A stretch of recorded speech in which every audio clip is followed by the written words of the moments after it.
start YouTube and we'll grab chat once they've started.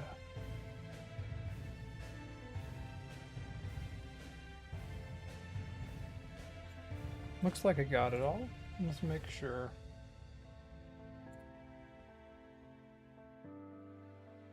Streaming. Okay, we are live. We are live. Where does it tell me?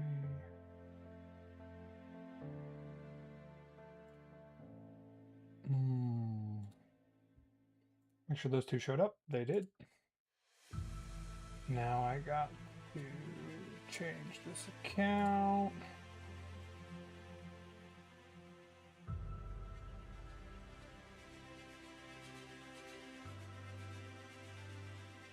Okay, we got this one up as well.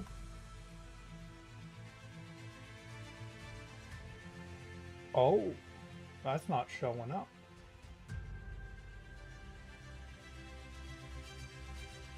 That's not good. Okay. This doesn't look right.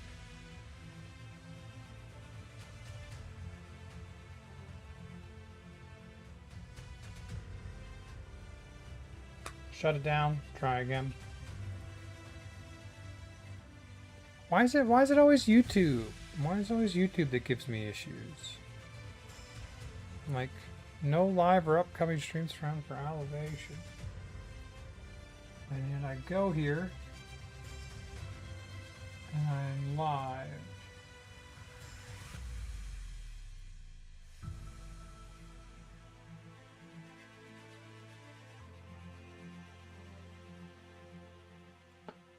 That's so strange. I mean, I don't usually get chats from YouTube anyway, but I'd like it to work.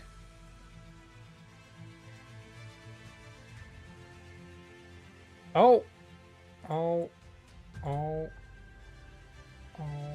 it's working now. Don't know why that gives me a problem. There we go.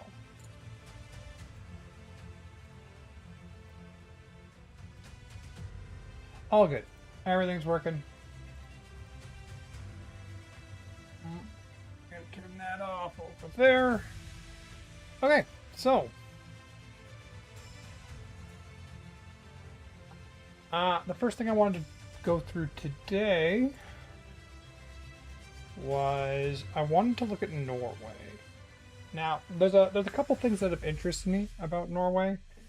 First of all, it tends to rate very highly on the democracy index. It rates very highly on the happiness index. Generally, it seems like the closest society to utopia that we've got right now. So I'm gonna look at it and we're gonna see how it works. We're gonna look at their democracy. We're gonna look at their economy. They've also, like, I think they nationalized their oil. Now, usually when I think about like nationalized oil, I think about like Venezuela, and it went terribly. But apparently, Norway's done it, and it's gone decently well, from what I understand. So we're gonna look into that.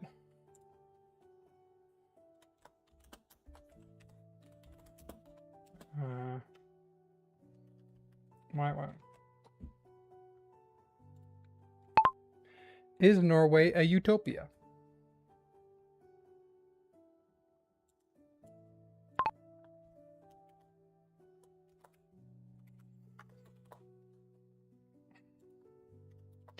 Just gotta update. Might as well have it all capitalized like what we do with YouTube videos. Now I gotta update what we're talking about. Ooh. I also have a vertical thing. So I'm gonna record. So I need to do clips. So I'm gonna record a vertical. I gotta make sure that my vertical also gets chats. It does, but it's weird. I'll play with that another time. It does get chats.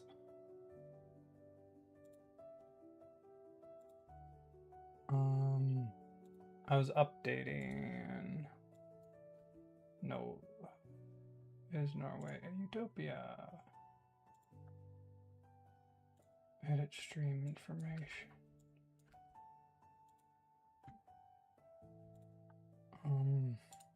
Stream settings.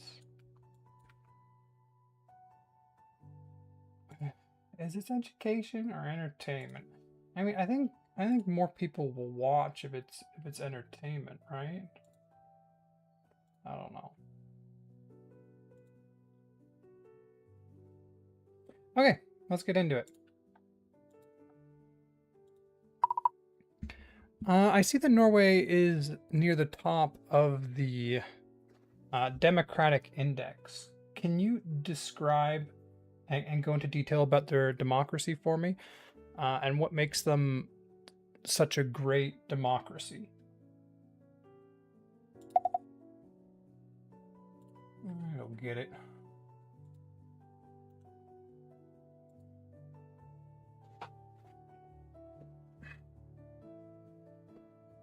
So what was the other thing? Norway did with Equinor and its oil fund. So this is something we got to get into as well. Well, it does that. Democracy index and happiness index. Norway is literally the top. It's 9.81, which is even higher than New Zealand, and I like New Zealand's system.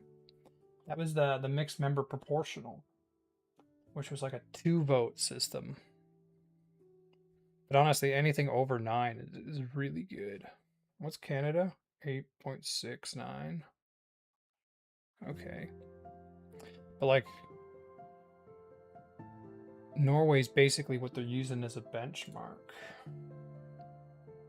Norway's number 6 on the happiness index. I mean, it's doing a lot right. Finland is top. Finland's on my list, right? Finland, literally next. All right, let's see what we got.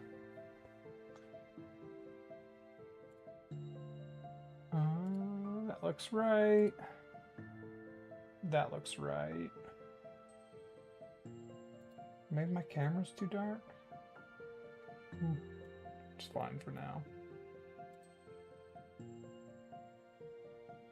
Okay.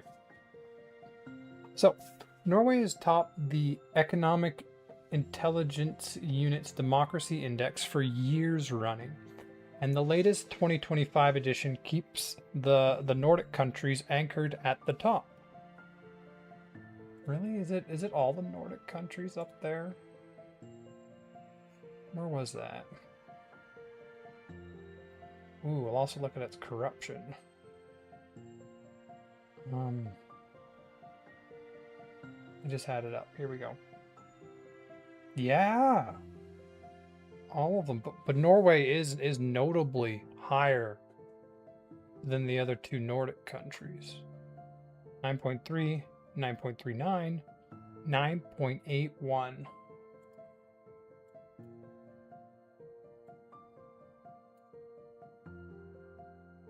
Corruption Perceptions Index. So you want a higher score in this one. 81, 80, 88. Rank second, Finland. Ooh. I mean, the Nordic countries all do really well. Okay, I'll leave that up. With Norway leading the ranking at a score of 9.81 out of 10. In the 2024 edition, it earned a perfect 10 out of 10 in 3 of the 5 categories the index measures. So what's actually behind that? Yes, that is what we want to get into. It helps to know what the index is grading. The EIU scores countries across 5 dimensions: electoral process and pluralism.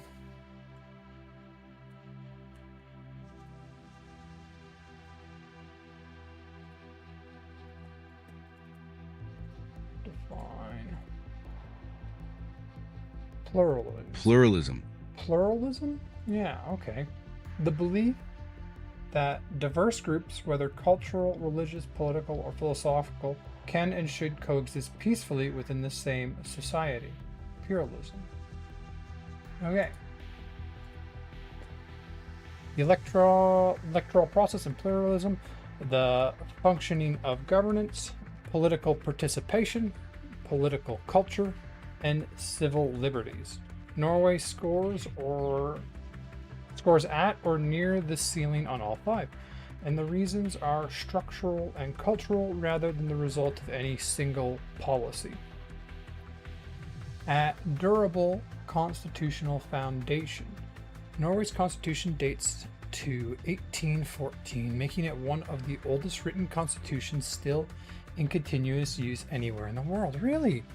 Like, I find personally that the some of these older documents, like we see this right now in the U.S. with the Constitution, where they want to change the Constitution, specifically about like birthright citizenship, and they can't change it because it's in an old document that was created during the foundation of the country, and so it becomes really hard to change. And so that can lead to issues coming up, but they've clearly found a way to like continue to update their constitution, because like they're the highest ranking democracy, so they've clearly found a way to. Maybe we'll look into that as we go.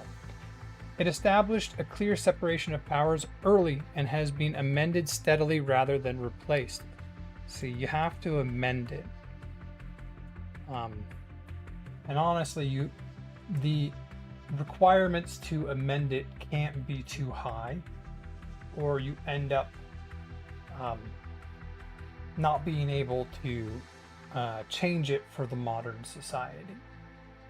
And you end up just like in the US, they're trying to get rid of birthright citizenship because they find it's being abused, and its original purpose it was put in there for is no longer relevant, and they can't change it because it has such high requirements in order to change the Constitution.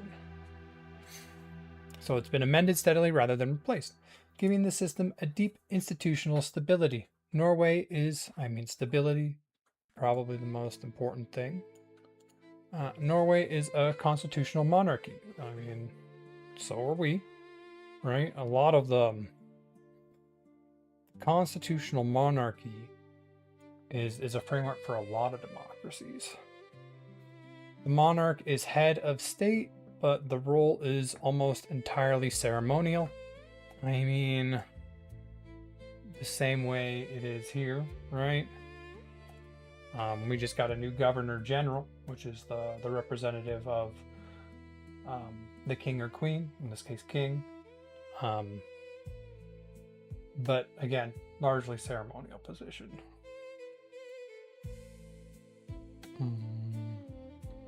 The monarch is a state, but is almost entirely ceremonial, while real executive power rests with a prime minister and cabinet accountable to Parliament. So it sounds like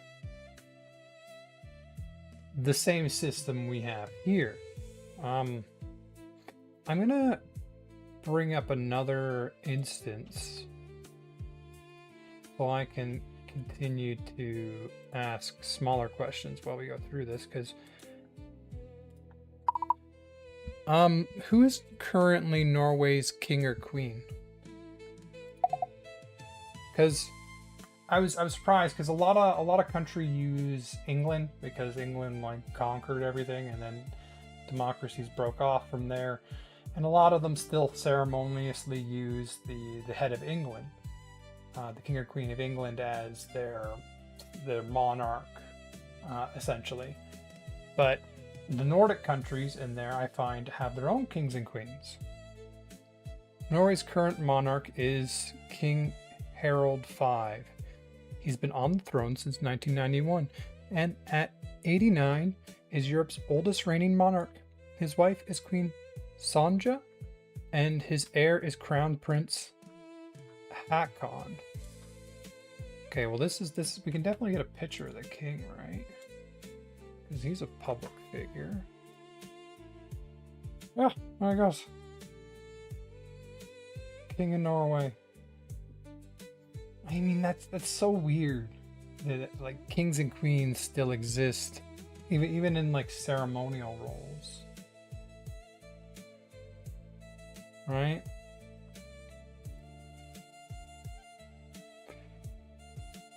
Genuinely representative elections.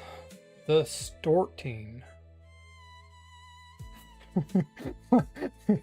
they all have cool names. They all have cool names for it. Storting. The Storting. The Storting, Norway's 169-seat unicameral parliament. There it is again, unicameral. Like, that seems to be the way to go. Is elected through proportional representation. I mean, there it is again.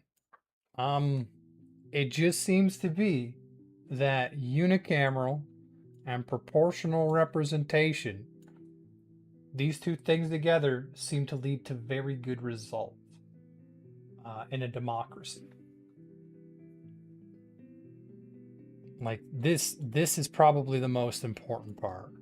So if you don't know, proportional representation, from my understanding, is rather than you vote locally and then you elect someone locally to send, you vote as a nation, and you vote for the party, and votes are calculated based off a nation rather than sending a person in a specific place. This way, like, all votes are equal on a national level. Like in the US, you have like presidents can ignore swing states. I mean, can ignore the non-swing states, and they only have to focus on swing states because there's the only place where elections are decided. As soon as you go proportional representation, you suddenly have to focus on the whole country because every vote matters equally. And that just, it leads to such better results. And it's common, like, where's my proportional representation? This has a spin. It's proportional representation and local representation. They have a 2-vote system. But they have the proportional representation built in as well. And so the two top, and I'm going to keep going down the list, and proportional representation is seems to be one of the necessary things to get to the top of this list if you like democracy. Okay, this matters a lot for the pluralism score. So pluralism was like society cohesion between different cultures, right?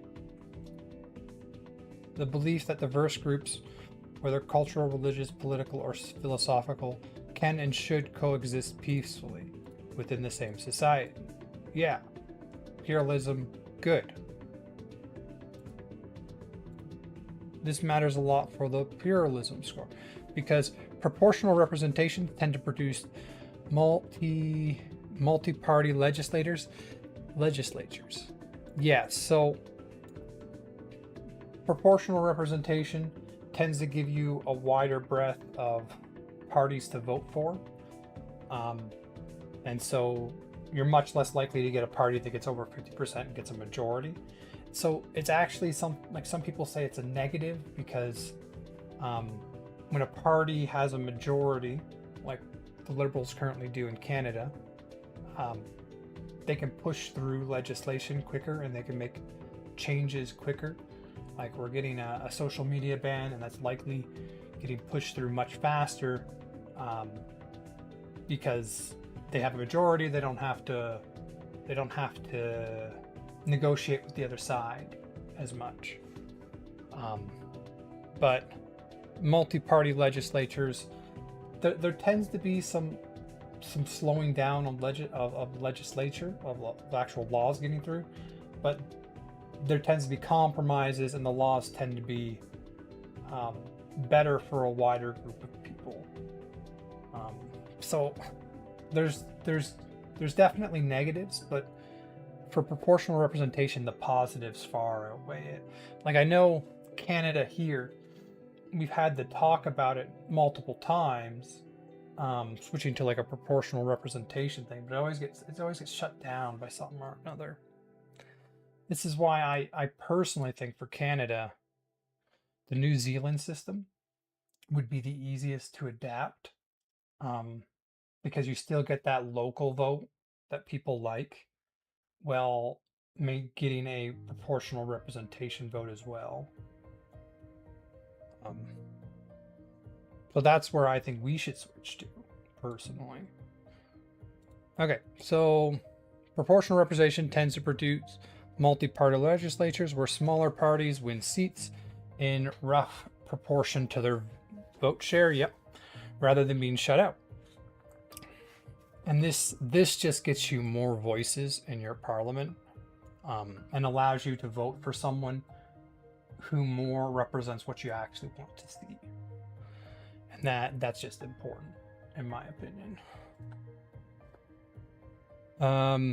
The practical result is coalitions and minority governments that have to negotiate and build consensuses, plus a parliament that reflects a wide range of viewpoints. Voter turnout is consistently high by international standards, typically around 77 to 78% in parliamentary elections, which signals a population that feels its participation is meaningful. Right there. Like that is what proportional representation gives you. It makes participation feel more meaningful. What percentage of voters came out in the last Canadian election? Like how far behind we were? They brought 77 to 78. Now, the last election in Canada was actually it was polarizing. So because of the whole Trump thing. So we had a higher turnout. It was still only like 70%. Just under 70%. I mean, they still get significantly higher turnouts.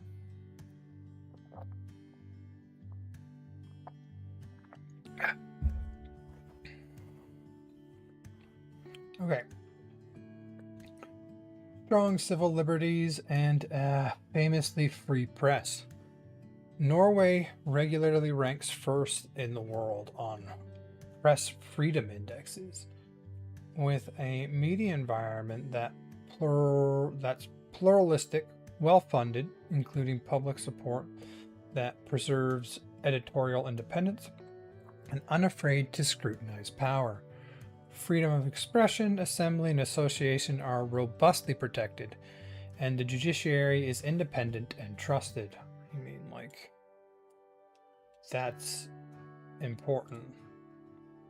Press freedom indices. Let's have a look at this. Chart, map.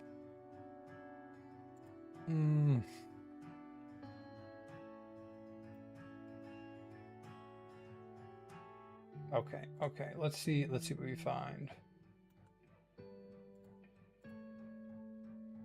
Oh, here we go. So this is Reporters Without Borders. And we got scores. Can you see these over here? Yeah, we're good. So we got Norway in the very top. by like 4 points. 2. Number 1. Number 1 on all of them except social. Who beats it there? Estonia. Really? Yeah, so we see basically all the normal ones at the top. How's Canada doing? 20th. We're way down there. Even the United Kingdom has more press freedom. What is that?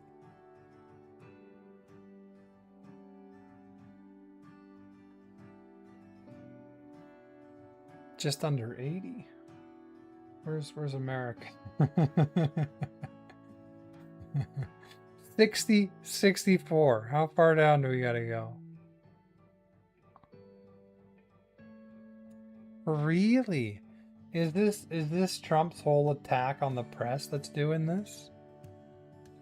Because usually they're like right below us on most of these metrics.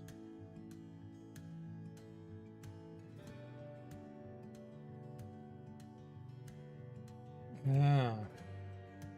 United Kingdom's a little above France. I always forget that, like, France owns like parts down here. And like little islands in here. Little dots over here too light up. That's colonialism, right? They still have a bunch of little islands around. How come the United Kingdom doesn't have any little islands? What happened there? Oh. Western Sahara. Okay. Let's continue. Low corruption and high transparency. We looked at that corruption index already. Norway sits near the top of Transparency International's Corruption Perception Index.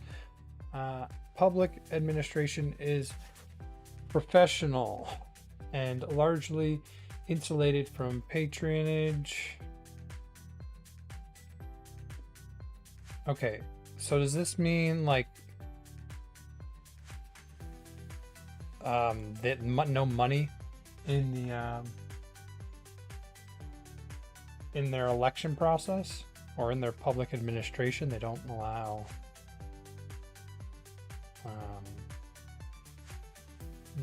money into there. What is that called again? Or what do they call it in the US? When you spend money. Oh, gosh, that word's escaping me.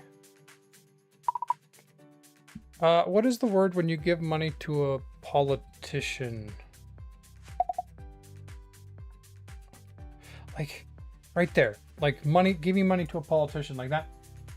To me, that feels like corruption. Lobbying. I don't know why that word escaped me, but there it is.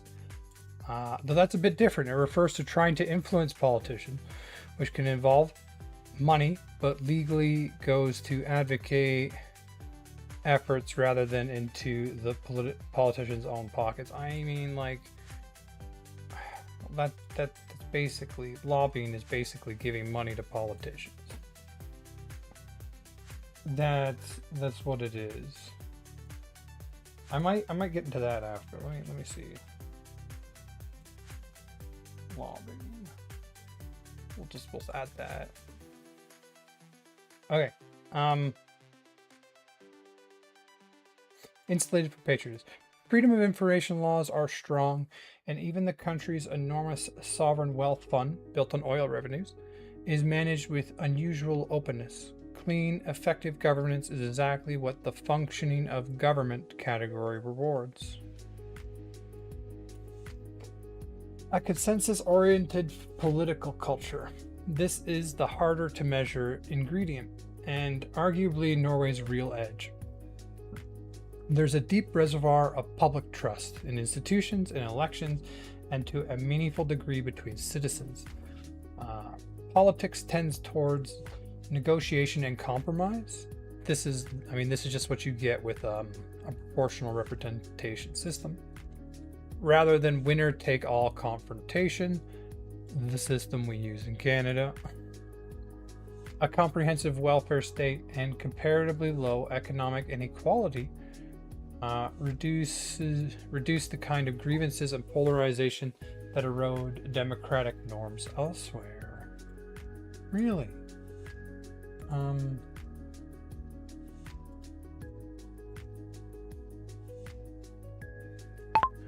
Gini index chart.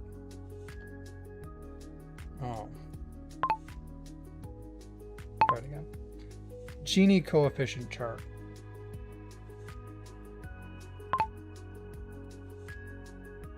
Maybe chart's not the right word. Map. Gini coefficient map. Here we go. So the higher the number, the more inequality. You go to somewhere like South Africa where they got a 0.54. I think a 1 means one person holds all the wealth, and a 0 means perfect, like everyone has the same amount of wealth.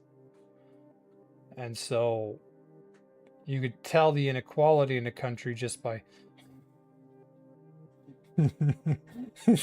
like, communism is supposed to be 0, right? Like that everyone has the same. And then you look at the countries that like the Chinese Communist Party. It's not communist. Look at that. Look at their Gini coefficient. That's not a communist country.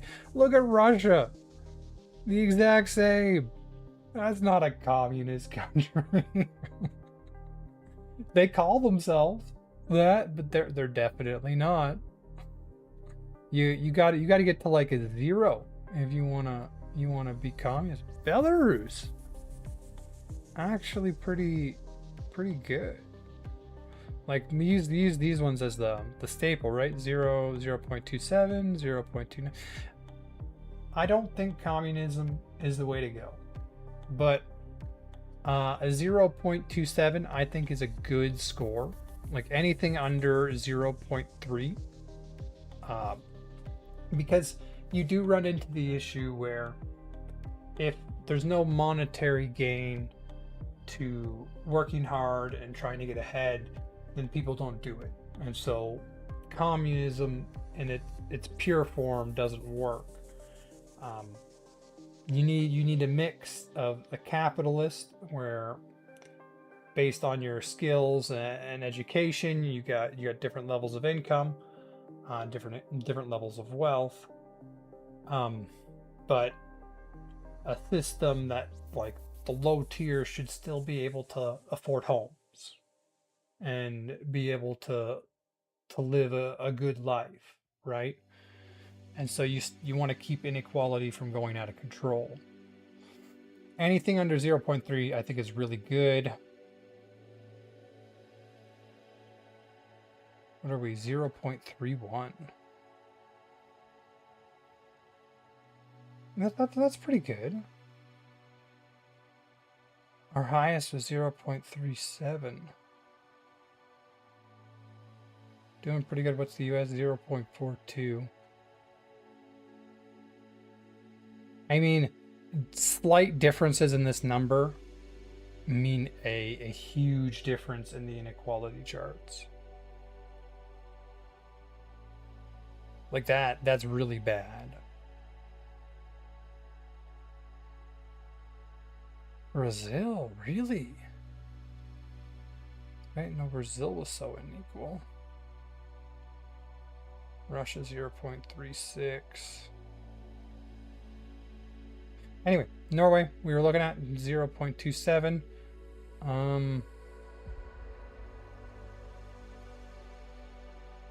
How do I flip this? I don't want to look at the worst. I want to look at the best. Oh, there's actually quite a few in here that are pretty good. Ukraine. India. Does good with inequality. Belarus. That one surprised me because Belarus is a dictatorship, right? Okay. Let's continue. Conversation content temporarily unavailable. Please retry. We're just gonna keep going. Decentralized local democracy through municipalities, strong civil society, and a tradition of including groups like the indigenous Sami, who have their own elected Sami parliament, all reinforce the sense that the system is broadly inclusive. Put together, these features create a reinforcing loop. Representative elections produce accountable governments. Accountable governments sustain trust, and trust sustains high participation. One worthwhile caveat for the sake of clear-eyed picture, some commentators, including Norwegian ones, argue that indices like the EIUs can over-flatter top performers since the scores blend hard indicators with expert judgment, and a near-perfect 9.81 can obscure real shortcomings. Debate in Norway over bureaucratic accountability, local government failures, or the concentration of power are real and ongoing. The index is best read as a strong comparative benchmark rather than a literal measure of a 98% perfect democracy. That doesn't undercut Norway's standing so much as add nuance to it. Okay, I want...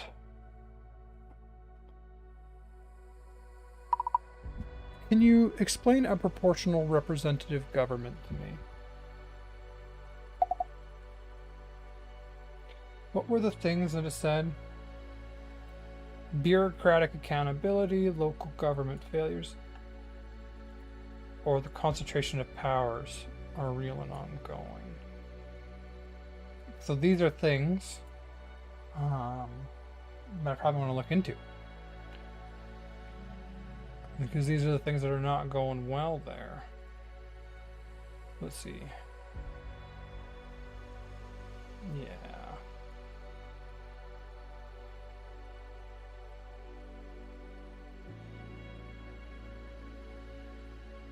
We'll let it finish. So, Norway uses proportional representation, unicameral, the Storting. The Storting is Norway's 169-seat unicameral parliament, is elected through proportional representation. At its core, proportional representation is a simple promise. The share of seats a party's wins in the legislature should match the share of votes it receives from the public. If a party gets 30% of the votes, it should get roughly 30% of the seats. That sounds obvious, but it's actually a deliberate design choice. And the easiest way to see that makes it distinctive is to contrast it with the main alternative.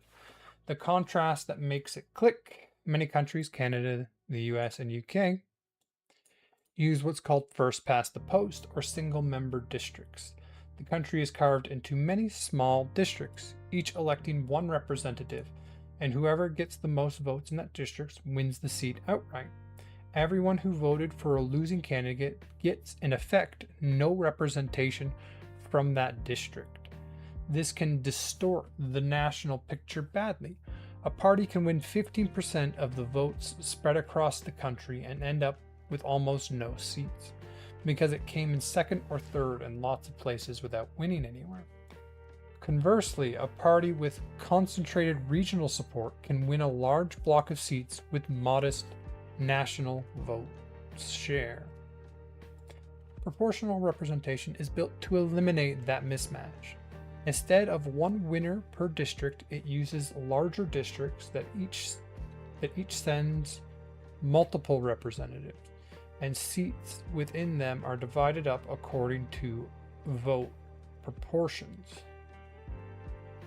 Okay, so instead of one district, it essentially combines a bunch of districts. Like, you would combine all the districts in Alberta together, and then based off the votes from all Albertans, you would divvy up the seats to the Conservatives, the Liberals, the NDP, and whatever other party might now be able to step in, because rather than winning in one district, you just have to get a certain percentage of votes across a much wider area.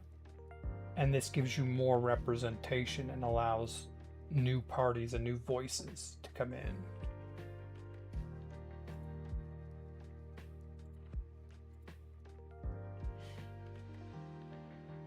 Which is the point to it. It uses larger districts that each send multiple representatives. Okay, a concrete example. Imagine a district that elects 10 representatives and the votes come in like this. Yeah, okay, so that's just clean. I imagine you probably want larger districts than that, though. Under first past the post, Party A with 40% might have won the single seat, and the other 60% of voters would get nothing. Under proportional representative, okay. That kind of explains it. It's kind of just going on. It brings up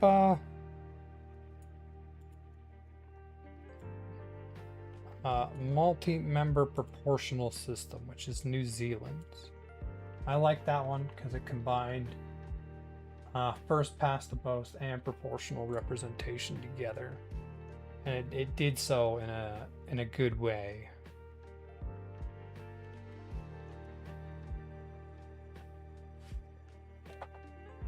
All right, I'm gonna take this off for a little bit. Debates in Norway over bureaucratic accountability, local government failures, or the concentration of powers.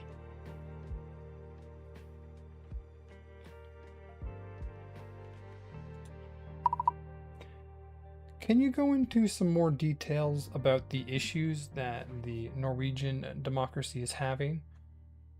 What's the issue with bureaucratic accountability, local government failures, or the concentration of power?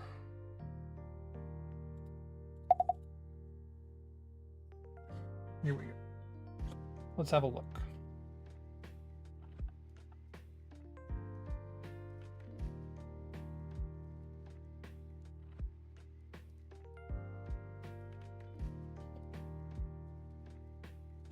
Let's see. Democracy Index. I've got this one saved.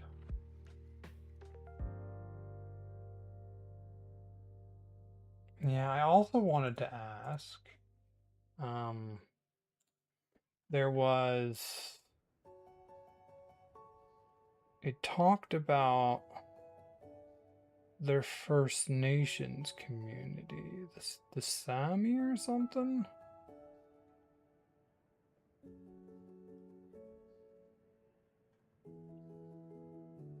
Sami. Am I saying that correctly?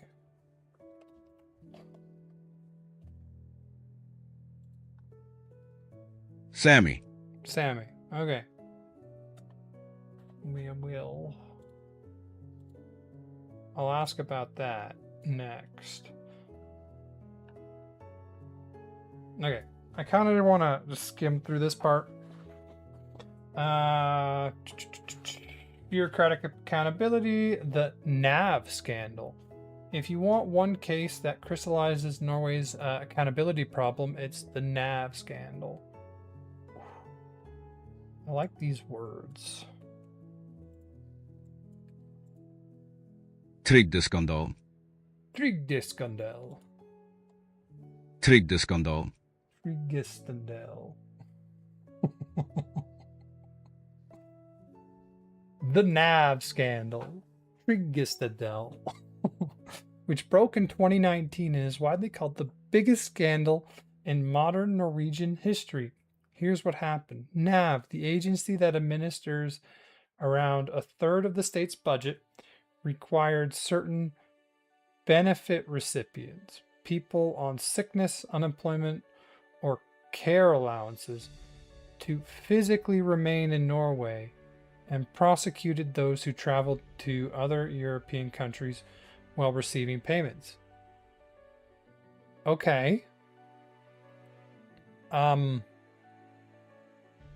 What?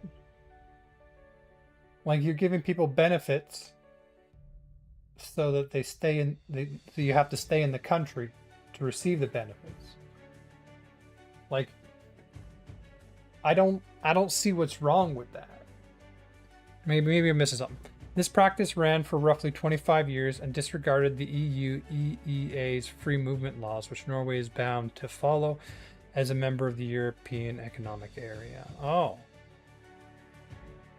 I'm pretty sure Canada does the same thing. Like if you're on like social support, you can't be outside of Canada for like a long period of time. Right?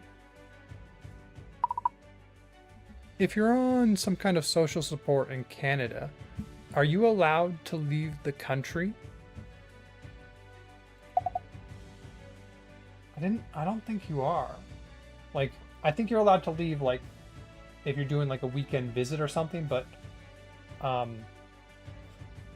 it's, temporary. Like, it has to be very temporary. The short answer, you're always legally free to leave the country. Yep. There's no room confining you to Canada. The real question is whether your benefits keep flowing while you're gone. And that depends entirely on which program you're on. Okay, so let's see. For employment insurance, EI, regular 6, the general rule is that you must stay in Canada to keep receiving benefits because you have to be available and actively looking for work. Okay. There's a narrow exception if you can show you're reachable about a job opportunity and able to return to Canada within 48 hours, your availability can be accepted. So like if you're temporarily leaving, I don't think it's a problem. But generally you must remain in Canada. A few special EI benefits are more portable, maternity, parental, compassion care, and the family caregiver benefit can be paid while you're outside Canada. For provincial social assistance in Alberta, that's income support or AISH, the programs are generally meant for people residing in the province and extended absences. So basically, Canada does this, and their NAV scandal, so their big scandal, the biggest legal scandal in modern Norwegian history. Is that they didn't follow an EU law. They wouldn't give people benefits if they left the country. Like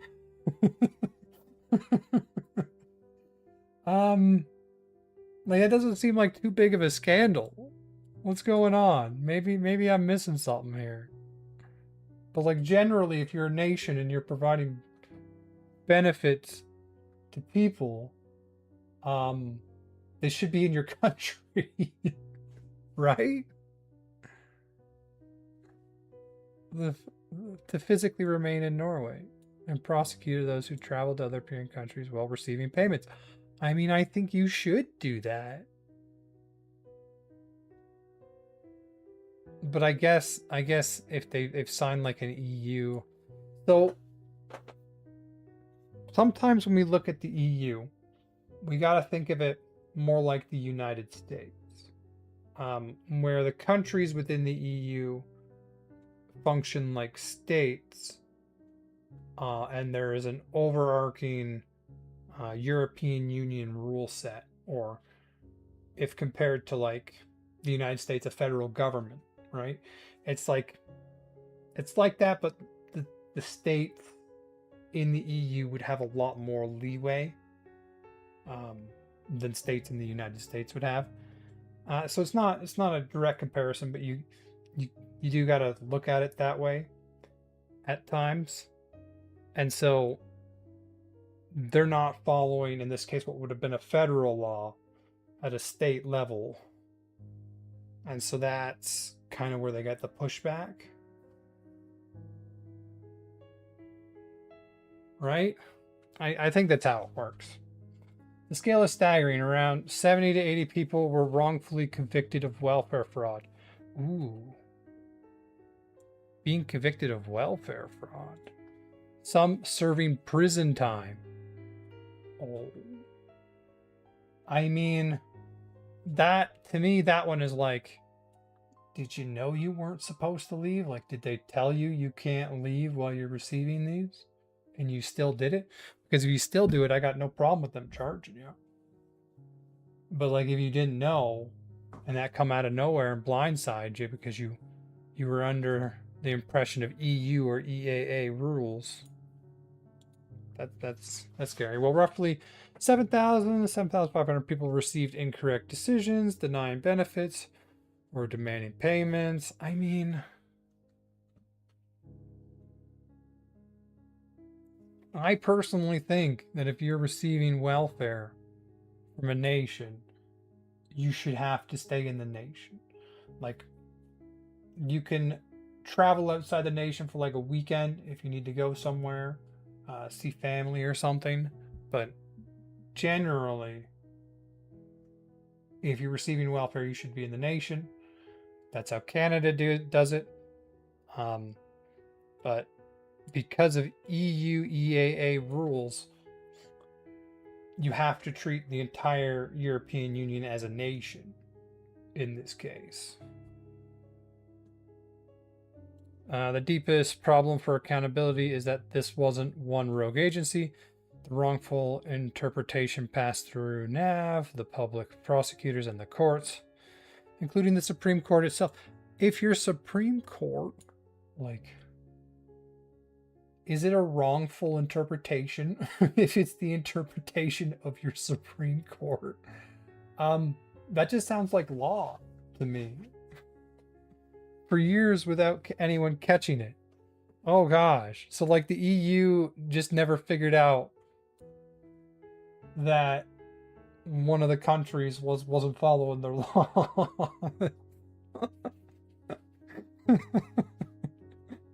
When multiple independent institutions that are supposed to check the others all fail in the same direction for a quarter century, it points to a systematic blind spot rather than an individual lapse.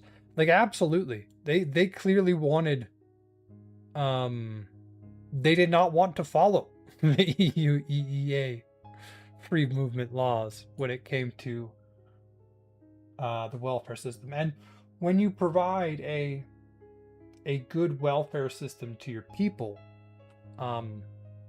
you wanna keep it contained because you know it is a lot of money you're providing to them. You don't want people to come become a member of your country and then instantly leave for another country once they get on your welfare system. Like that's not something you want to encourage. So I mean I kind of side with the with the Norwegians here. What makes it an ongoing accountability story is the aftermath. Norwegian courts acknowledged the systematic violation, but largely denied government or NAV leadership culpability.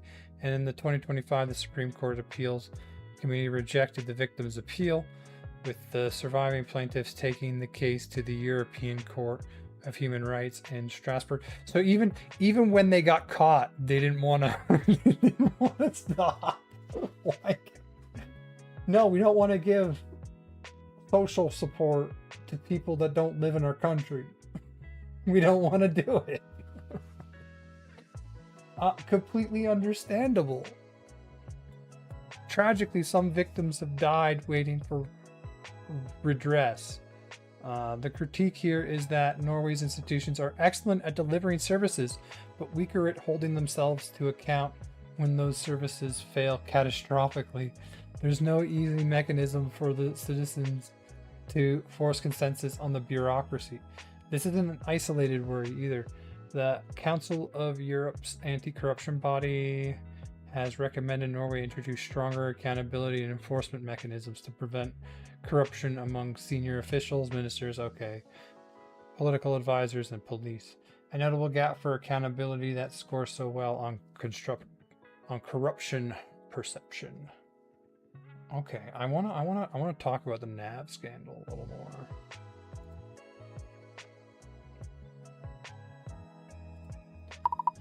So let me get this right. The NAV scandal.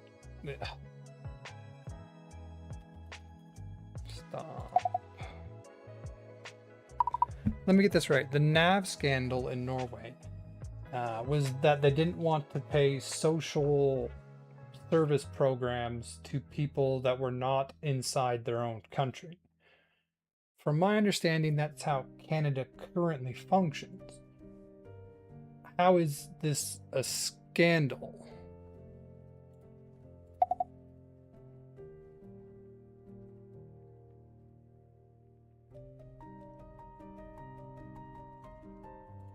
Let's let it figure that out. Okay. Before we dig into that, concentration of power, closed party list, and ministerial conduct. Two distinct issues sit under this heading. The first is structure and ties directly back to the proportional representation we discussed. Norway used closed party list, meaning voters at the national level choose between parties rather than ranking individual candidates. Okay, so rather than like voting on a president, they vote on a party.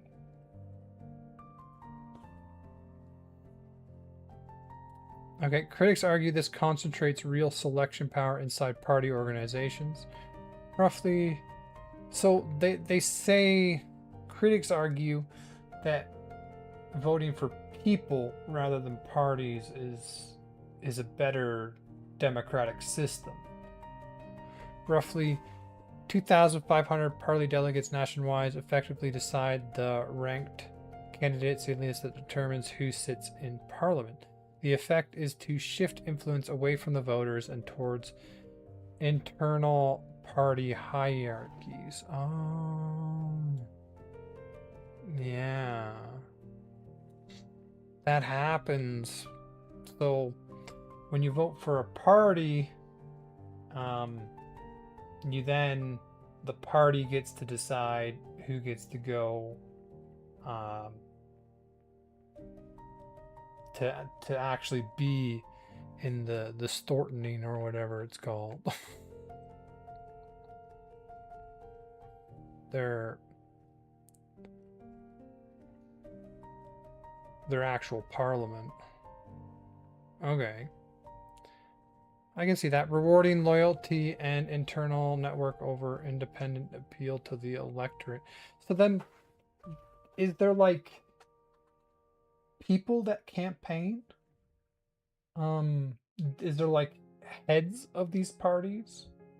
I guess even then, the head of the party gets to pick other loyalty members to put in for their other seats.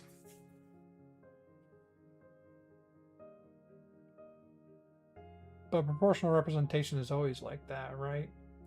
I can see like the New Zealand system, mixed member proportional. You had local candidates run, and then the candidates that win, obviously, based on the number of votes you got, they'd come in and fill that. And then the candidates that lost, you had a list, and you had your list of the people that you were going to put in based on how many seats you got totally. And in the end, there was more seats available than there was local running, and so you usually got the top up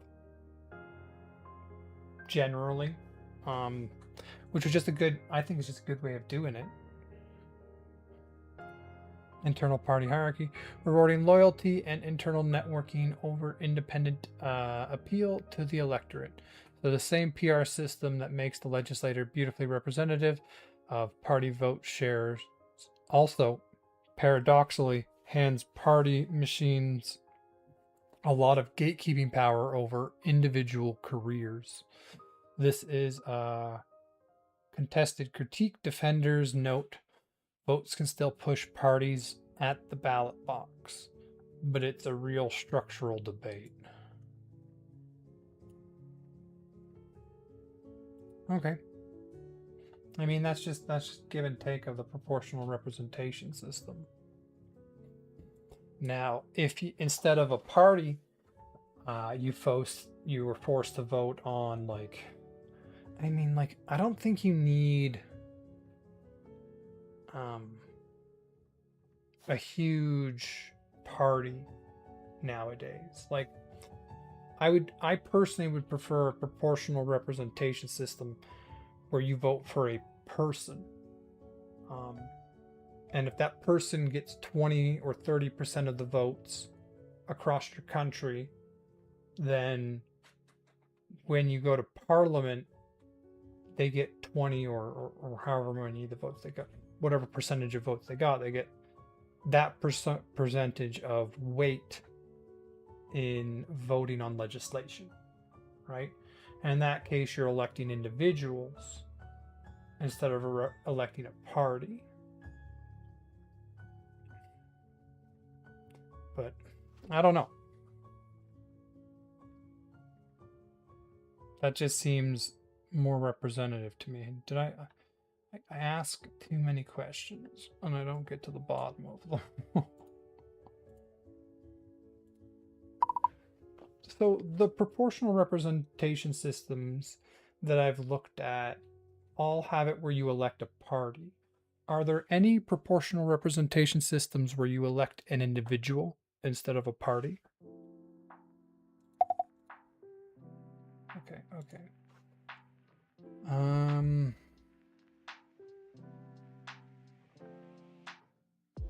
Where are we? The second is a remarkable run of conflict of interest scandals that expose weak enforcement of conduct rules. 2023 was extraordinary. An unusually large number of scandals, most involving conflicts of interest. I mean, conflict of interests are always going to show up in government. How you mediate and handle them is what's important. By current and former ministers, forced multiple cabinet registrations. I mean, that is how you handle them when you have conflicts of interest. Cultural Minister Annetta Trettenbergsten resigned after handing jobs to friends. I mean, like, yeah, you shouldn't be doing that. My mother worked for the federal government for a while, and she was processing claims for the federal government, and whenever she recognized the name, she was not allowed to process that claim in any way. She had to instantly send that claim back and have it reassigned to someone else whenever there was a name of someone she recognized. Like, if you are deciding something and there's a conflict of interest, you don't make the decision. You give it to an independent third party to make a decision. This is how it works. Like that's just what you're supposed to do. Like, you create an independent commission, and if it gives the job to your friends, then you're fine. But if you do it yourself, you're gonna get shit. Research Minister Orla Bortenmo stepped down after buying stock in a defense company shortly before a meeting awarded a contract to a subsidiary. This is just like this one. That's just how the U.S. works. They've legalized this part of it. So if you're in Norway, you have to resign for a conflict of interest. And if you're in the U.S., it's just part of the course. It's part of the advantage of being in their parliament. A key Norwegian concept here is being inhabile, particularly towards someone such that you can't make objective merit-based decisions. Notably, two ministers like you. By the way, you want to be like Norway, not the U.S. They're at the top of the ranking for a reason. Like, if you have a conflict of interest, you delegate that to a third party.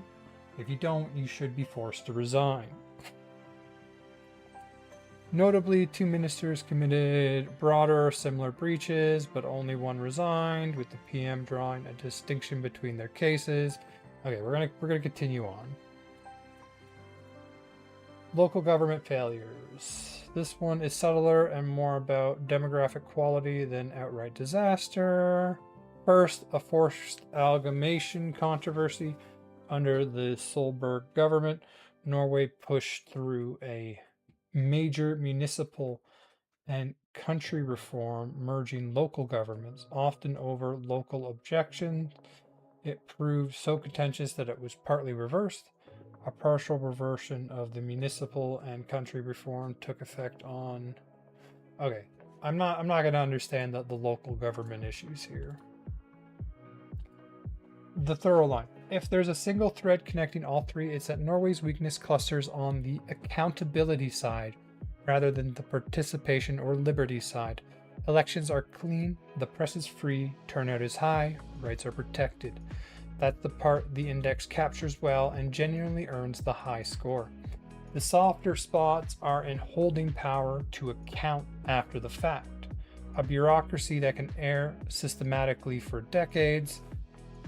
I mean, like, I don't know if they were erring. I think that was a deliberate choice. Like, that was just a deliberate disagreement. If you're getting our social programs, you gotta stay in our country. And if you leave, we will take them away. And I don't care what the EU says. Conduct rules for the powerful that get applied unevenly. Party structures that concentrate candidate selection and local accountability quietly eroding as government gets more managerial. None of this is vigorous. None of this is regime threatening. And Norwegian media and civil society surface these problems vigorously, which is itself a sign of democratic health. But it's a useful correction to the idea that a near perfect score means a near perfect democracy. And Norway commentators themselves are often the sharpest critics on exactly these points. Okay, what was I getting to here? The NAV scandal. You've zeroed in on the exact right question, and the answer is genuinely subtle. The scandal is not that Norway has a resident/presence requirement. Lots of countries do, including Canada. Okay. Your instinct is sound, and the search confirms Canada does restrict some benefits by presence in the country. GIS stops after you're out of Canada. Okay, I think we've gone through this ourselves. Norway was breaking a law it had signed up to. Canada isn't bound by any equivalent. You hear that, Norway? You don't get to make this law. You've signed an agreement. This is the crux. Norway is part of the European Economic Area, which binds it to the EU free movement rules and its social security coordination regulation. Under that law, for certain benefits, a recipient has the right to travel or to stay temporarily in another EEA country without losing the payments.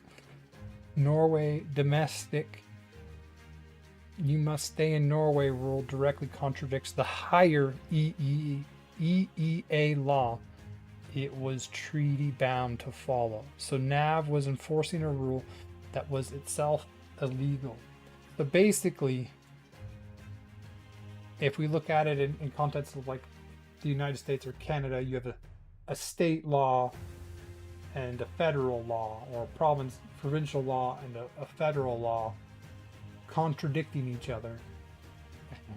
Norway was just essentially using the state law and got away with it for years.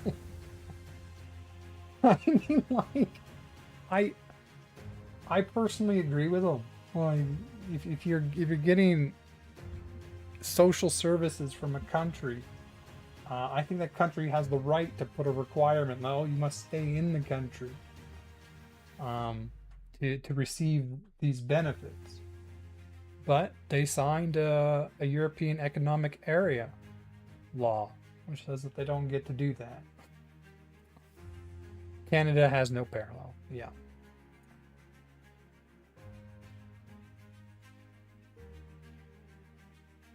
I'm not going to go further into this. what was I asking over here?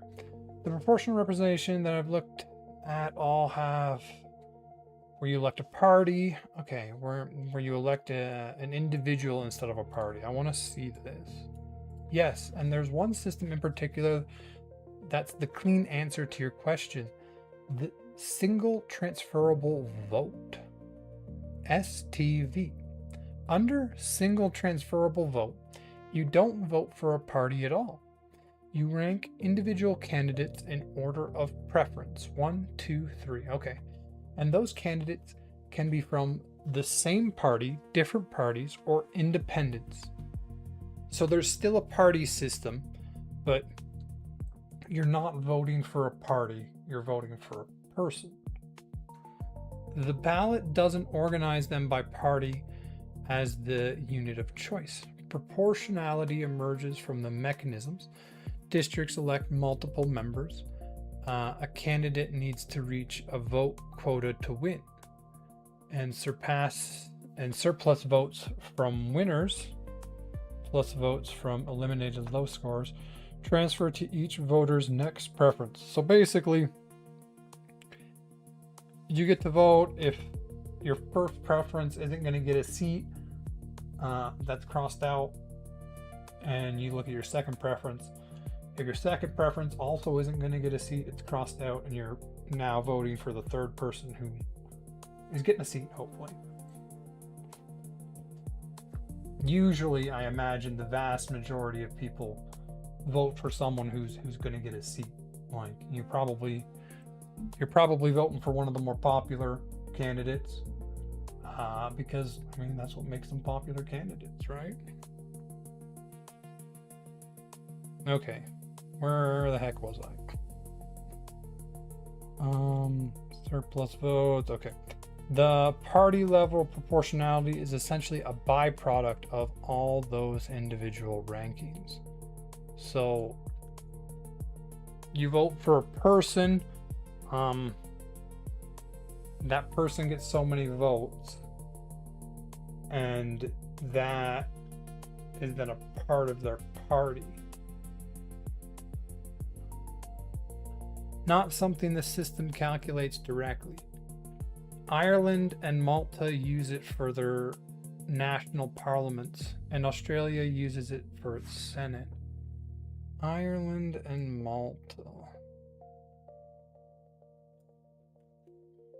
STV, huh?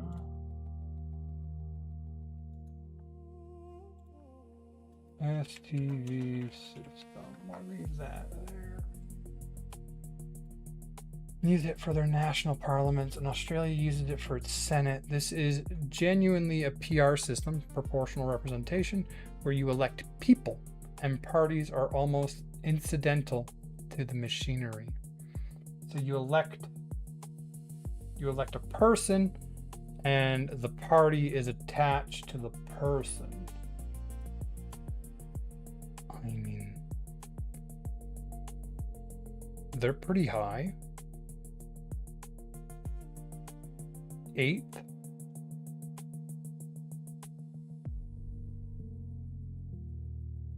Okay. So they're on my list. Then there's a middle category worth noting about open list proportional representation. Here, seats are still allocated to parties proportionally based on the party's total vote. So the party is doing some of the work, but you vote for a specific individual candidate, and your personal votes determine which individual within the party actually gets the seats. Personal votes. So this is similar to New Zealand. Rather than the party brass deciding the order, as in the closed list system you've been looking at. Finland is the striking example. I mean, that's the next one on the list. You literally cannot vote for just a party there. You must pick a named candidate, and that vote counts towards the party seat total and towards the person's own ranking. Brazil, Poland, and others work similarly. Cool. So this isn't the same as New Zealand. New Zealand was a local vote and a proportional representative vote. This is a single vote for an individual, and you're voting not only for the party that individual is representing, but for that individual within that party to lead the party. And so in a way you get to vote for a party and for the person who runs the party. And then in Canada and in the US, there's like a primary system where you pick the leaders of the parties elsewhere outside of the election, and usually just by people who are members of the party. And this is just a general vote, and you vote for the party and for who you want to lead the party at kind of at the same time, by the sounds of it. Anyway, I'm sure we'll learn more about that system when we talk about Finland, because that seems to be what they use. Single transferable vote. I'm gonna get the name of that down too.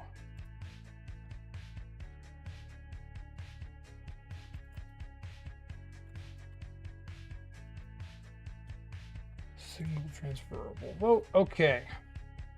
A couple of honorable mentions that blend the two. Mixed member proportional. We looked at this for New Zealand. It's also used in Germany. Cool. Patronage.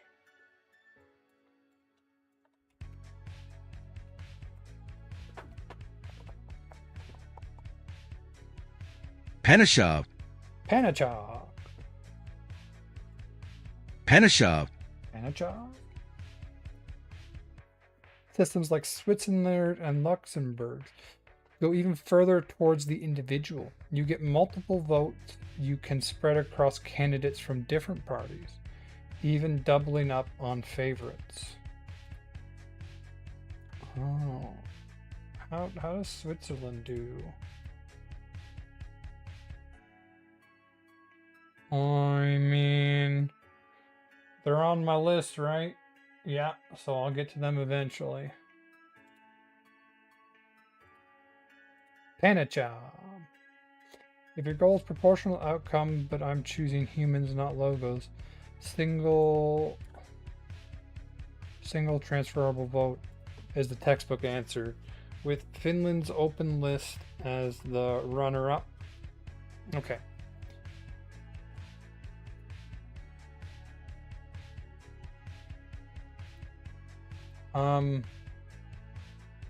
There's something else I wanted to ask. Oh.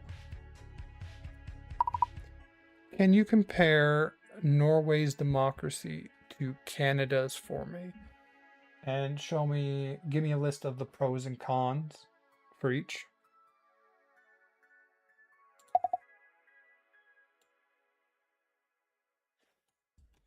Well, we'll go quickly through this one.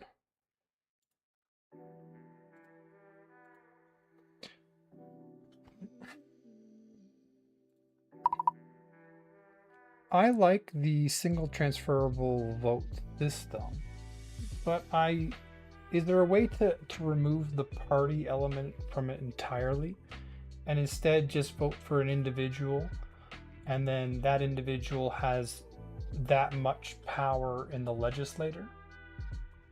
What would a system like this look like? Clearly. Oh.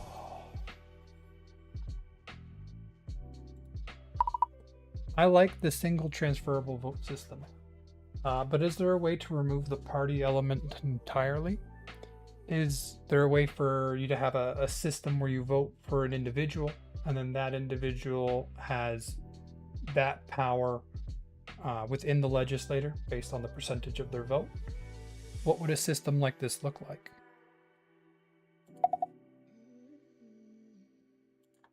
Let's see what it comes up with there. Okay.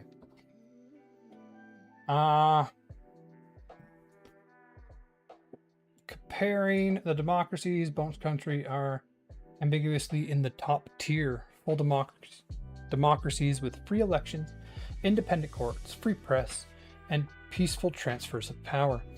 Norway ranks number 1 on the democracy index, and Canada sits high in the full democracy group.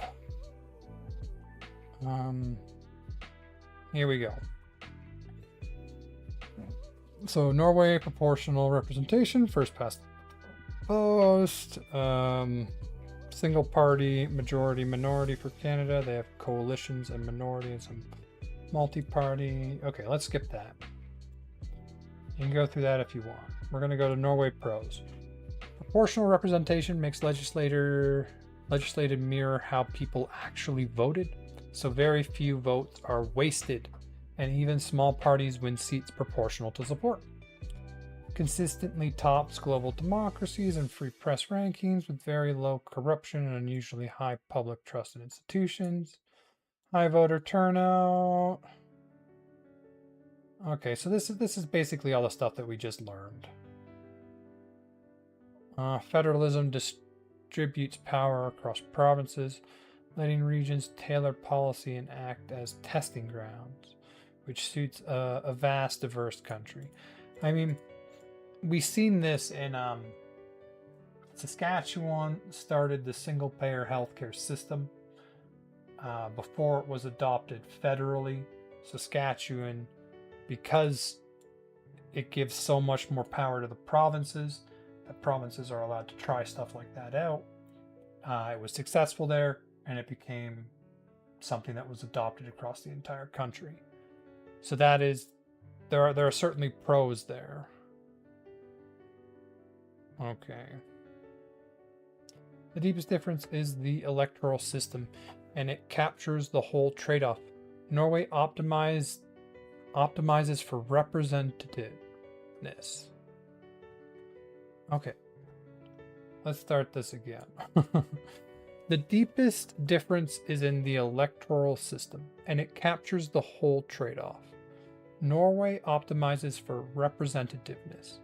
Its parliament faithfully mirrors the electorate at the cost of slower, negotiated coalition governance. Canada optimizes for decisiveness and regional accommodation. Clear single-party government and a federal structure that holds a huge, diverse country together at the cost of electoral results that often don't match the popular vote. Norway's weak spots cluster around accountability and concentrated party, EEA power. Canada clusters around proportionality, the unselected Senate, and executive dominance. Neither is simply better. If you weigh a parliament that precisely reflects voters and a high trust consensus culture, Norway looks ideal. If you weigh managing scale, deep diversity, and regional self-government, Canada's federal model does work that Norway's system has never been asked to do.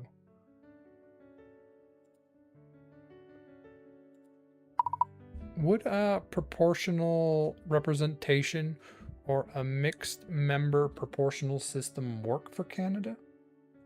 Would there be unintended consequences? Like maybe I'm missing something here.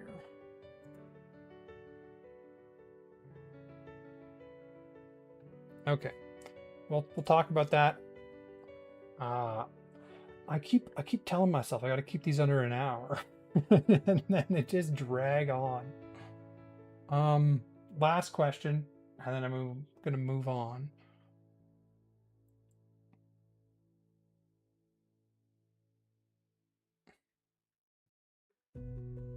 It's doing a lot of searching. What was I asking here?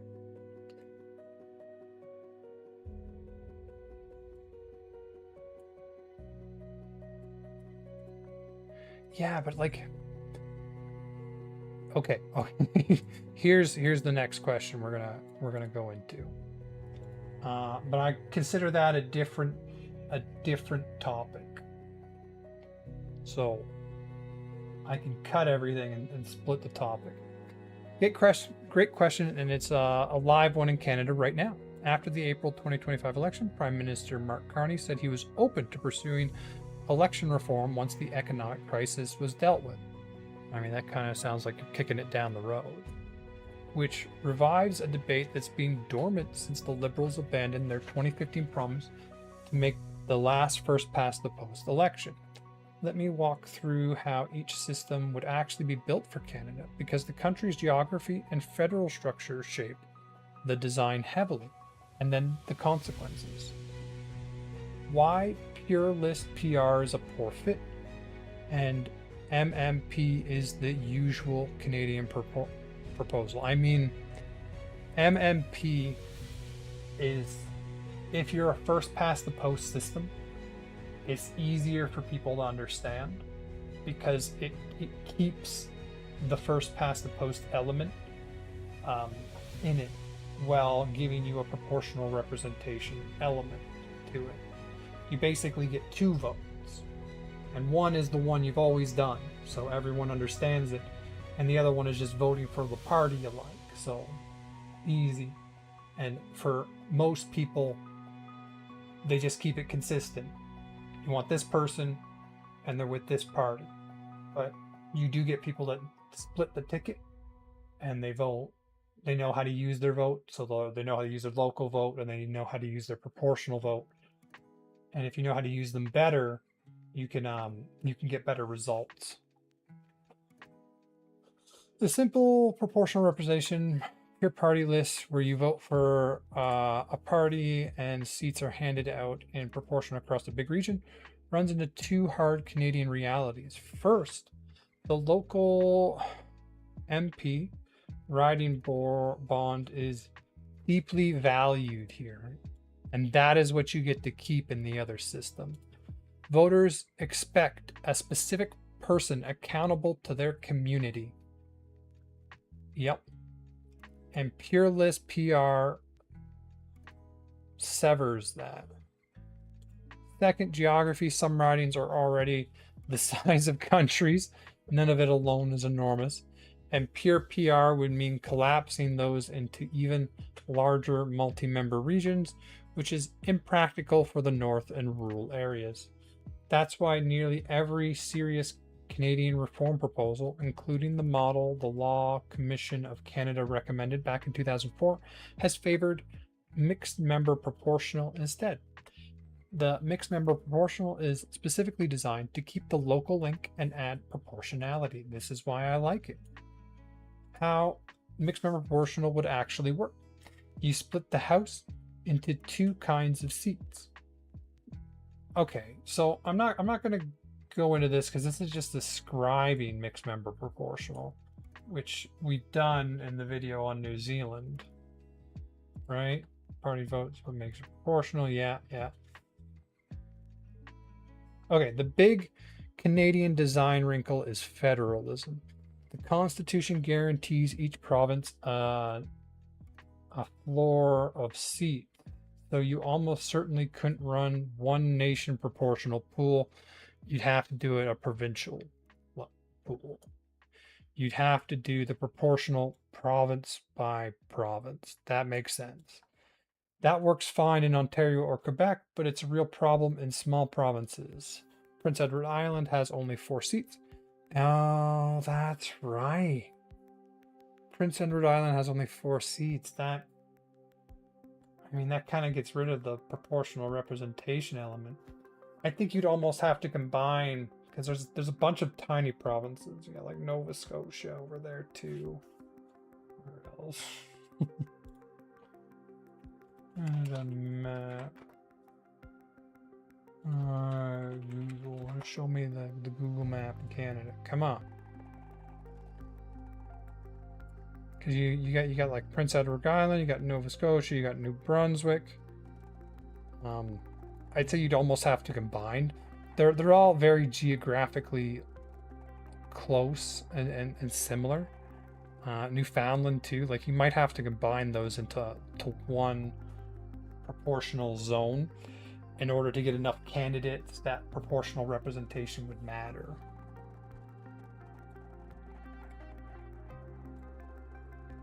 I mean, you'd probably have the same issue with none of it in the Northwest Territories, right?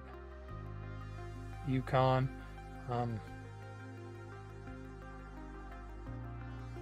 But they cover such a large area already. There's definitely some wrinkles you'd have to figure out, right? Yeah. So the smallest provinces would stay effectively majority no matter what. You'd also either have to enlarge the House or make existing ridings somewhat bigger to fit the top-up seats, both politically touchy. I mean, I think you should get rid of the Senate. And then the seats, essentially from the Senate, you roll into the House, and then you can make the House larger to fit the system. And that's how I think you do it. What it would fix... The distortions proportional representative targets are real and reoccurring.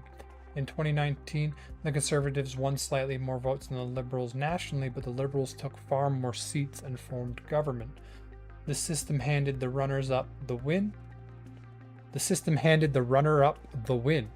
In 2025, First Past the Post shut NDP and Green voters out of seats in Ontario entirely, and over-rewarded the leading party in places like Saskatchewan, where proportional counts would have spread the seats across 3 parties instead of nearly sweeping them to 1. There's also an underappreciated benefit specific to Canada. Proportional representation would likely reduce regional polarization within party caucuses. Today, a governing party can be almost shut out of an entire region despite having real support there. Like, in Alberta, the Liberals have almost no support. Like, almost no seats. Like, they don't win any districts. They have decent support. Like, it's still Canada. The Liberals still, they still get a certain number of votes. But the number of seats they get does not represent nearly anywhere near the number of votes they actually get, because they don't win the seats. Think Liberals winning few prairie seats, yeah, or Conservatives winning few big city seats. Exactly. So the exact opposite thing that happens here in Alberta, big cities, the opposite happens. Proportionality would give each major party at least some MPs from every region, making caucuses less geographically lopsided, a genuine plus for national cohesion. Like, when all votes matter, you have to represent the country, rather than a slice of the country, because you need votes from everywhere. This is an issue, like, it's more prevalent in the US because we see like, presidents in the US or people running for president can completely ignore non-swing states because they don't matter. They don't matter in the voting system. Spend your time in the swing states where votes actually matter. And as soon as you switch to a proportional representation system, all votes matter. You now have to represent your whole country. And so you have to speak to, and you have to come up with policies that help the entire country, rather than like pushing Intel to open data centers and invest into swing states, because, you know, that's where the votes matter. That's where you want people to see the economic benefit so that they vote for you. Which, from what I understand, is what's happening in the US.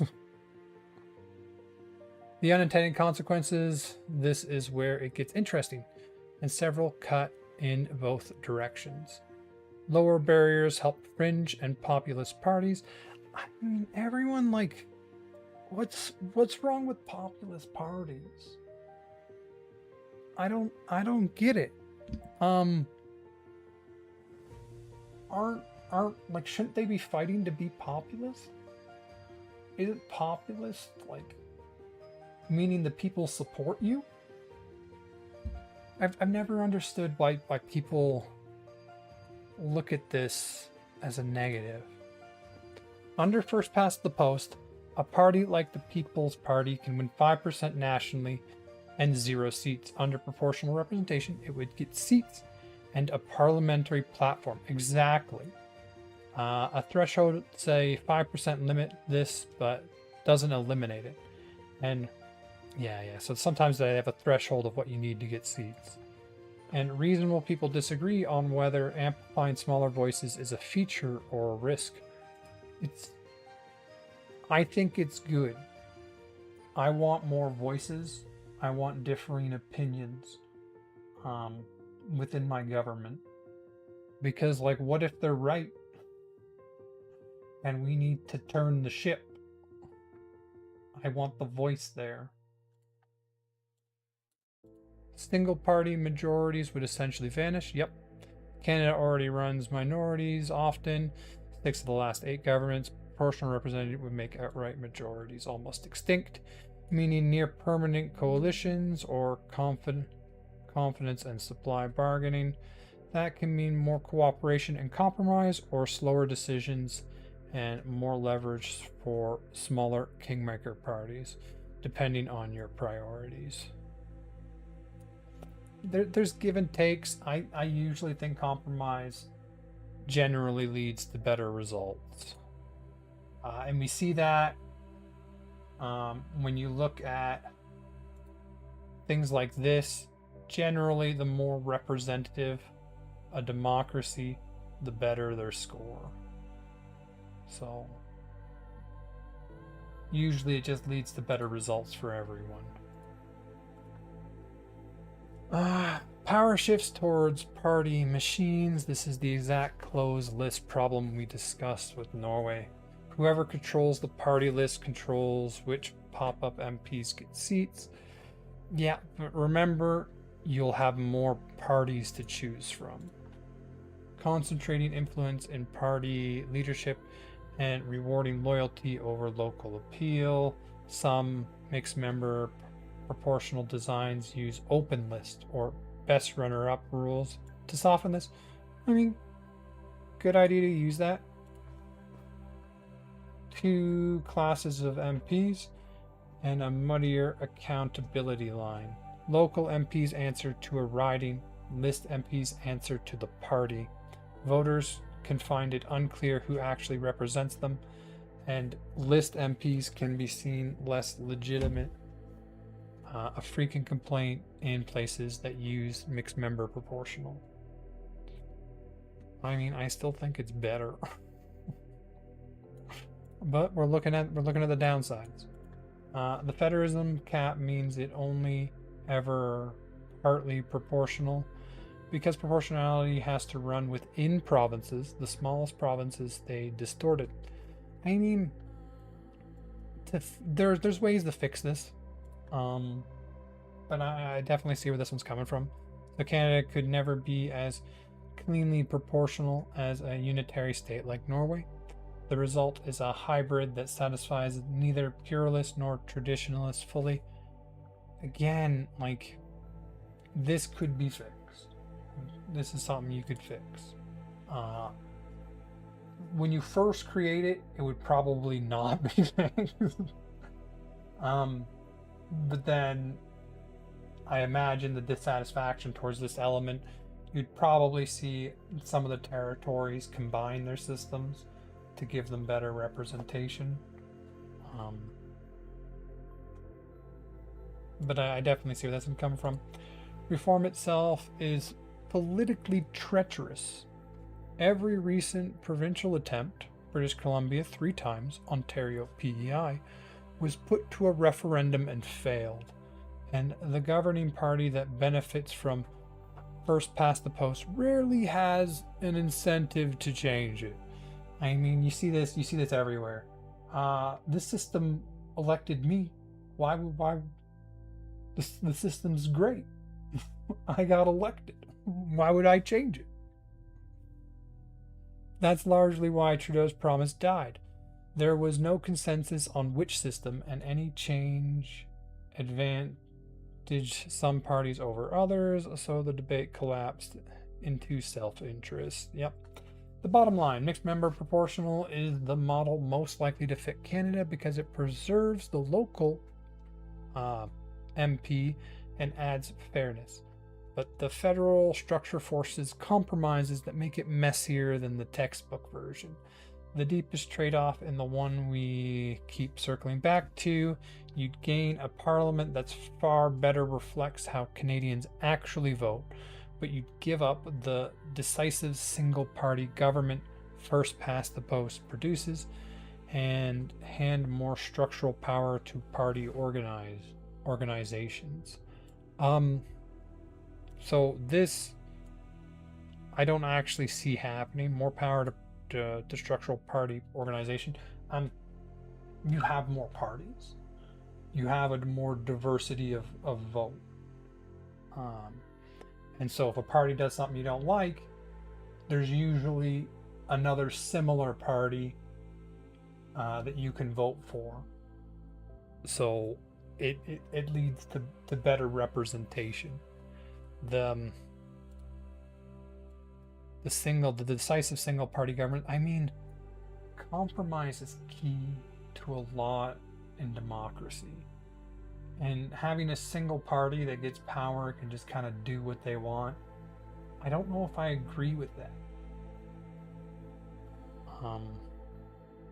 I'd prefer them to have to compromise. Whether that's worth it depends on whether you think the bigger democratic problem is unrepresentative results or unaccountability, unstable government. And Canadians have repeatedly proven divided on exactly that question. Unrepresentative results or unaccountability and unstable government. I think the mixed member proportional does pretty good on accountability. Unstable government, I don't know, like we've seen that in Israel, right? Where Benjamin Netanyahu had to lean into some of their more radical parties in order to make a government, and that in turn made him more radical. Like he had to take more radical stances in order to get them in the party. And so, like, I can, and that there was like several elections in a row. So I see the unstable element. I still think that the mixed member proportional system just adds more representation, adds a diversity of thought to a democracy. Anyway, and Canadians have repeatedly proven divided on exactly that question. Okay. So there are real challenges that come up with this system. I largely think we can fix most of them, and the benefits outweigh the ones we can't fix. So, all right, I'm going to move on. Let's cut this, and now if I remember correctly, okay, I'm playing around with a vertical recording, so I can cut it easier. It looks like it's worked. Oh, that's good. Okay, the next question.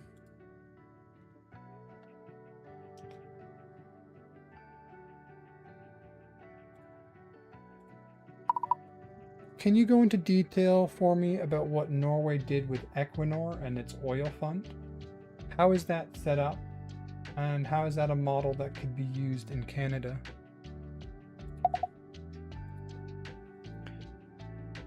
Okay, well, it does its thing. I'm gonna go grab a drink. I'll be back in a minute.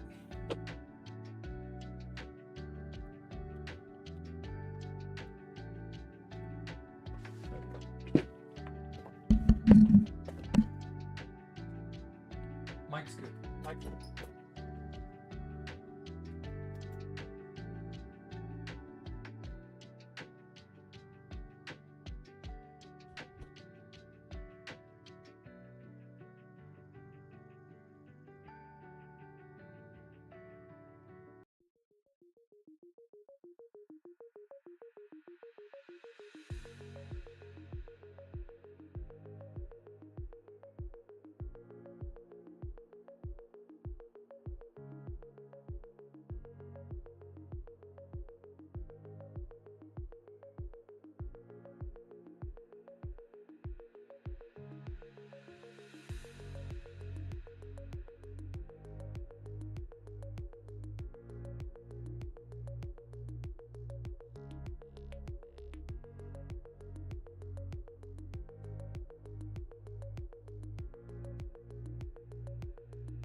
Okay, here we go. So, where was I? Down here. It still amuses me that like when we were looking into no it's when we were looking into to Norway and their issues and the issues that they were having were like just par for the course in the US. Like people were resigning for things that are just everyday occurrences in the United States. So that was weird. And their nav scandal or whatever. It's like I agree with them. I agree with what they were doing. I don't want to have my nation give money to people that then don't even stay here. What are you talking about? Okay. Let's move on. So, Equinor, I think, is its big oil company, from my understanding. This is an example of a country that I don't know if it nationalized it, but it did something similar, from my understanding. And unlike Venezuela, which they nationalized the oil and the country just went to shit, Norway is still the top of all the rankings. So let's see what they did and how this comes out. Okay, good one to dig into, and it's especially relevant given you're in Alberta, which ran a parallel experiment with a very different outcome. All right, let's see. Let me put current figures on both before laying out the architecture. Now, the Canadian side, the Alberta comparison is the crucial one. Okay. This is a great thread to pull on because Norway's setup is really 3 interlocking pieces, and Alberta built something with the same goal a decade earlier and ended up roughly 60 times smaller. The contrast is one of the cleanest natural experiments in resource economics. Let me lay out the architecture first, then the Canadian angle. Piece 1. Equinor, the state oil company. Norway's state took ownership stake in its petroleum from the very start. The state oil company Equinor, called Statoil until 2018, was established in 1972 on the principle that the state would hold a majority share of each oil license, and today the Norwegian government owns 67% of Equinor. Crucially, Equinor is run as a normal commercial publicly listed company. Okay, so the state controls a majority share or a super majority share in their oil company, but it is run as a normal commercial publicly listed company. The state behaves like an arm's length majority shareholder, not a micromanager. That keeps it efficient and profitable while ensuring the public captures the upside through dividends. So it's not nationalizing it in the traditional sense. From the beginning, they had a majority share.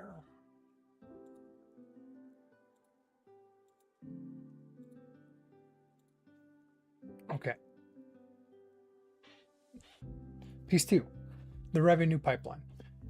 Equinor's dividends are actually the smallest of 3 channels through which oil money reaches the state. The government captures the resource wealth through heavy petroleum taxation. Norway deliberately imposed high taxes on the energy sector and tight regulatory control to avoid the corruption and instability that plague many resource economies. Oil profits face a marginal tax rate around 78%. Whoa.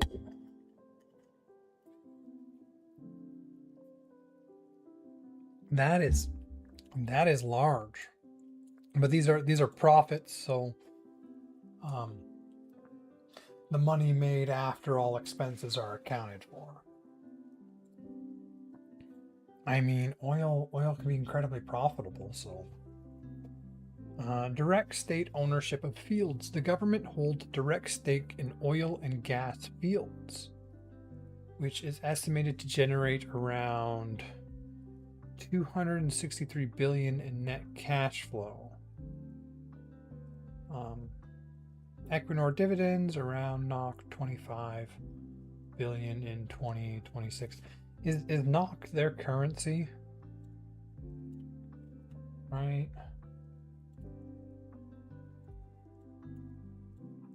NOK to USD, yeah. Okay, so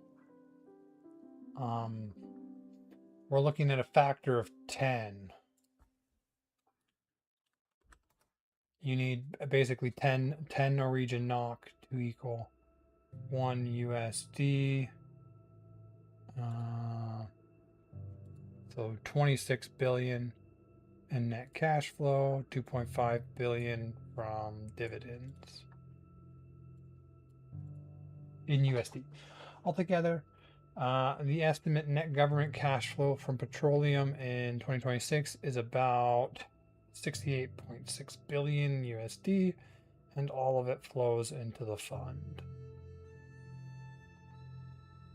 Okay, and so all this money, the petroleum taxation, the direct stake ownership of fields, and the Equinor dividends all goes to their sovereign wealth fund. Piece 3, the fund and the fiscal rule.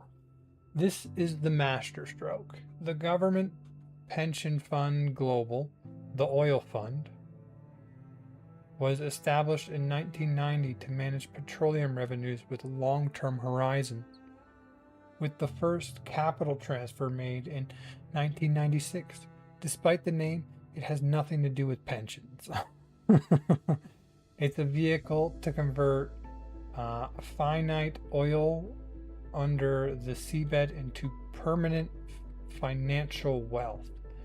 It's now the largest sovereign wealth fund in the world, worth about 21.3 trillion kroner. Over 2 trillion at the end of 2025.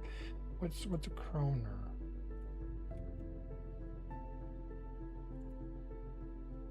Is this another currency? Okay, so it's the same as the NOK. Norwegian krone. Okay. So you knock one digit off of it.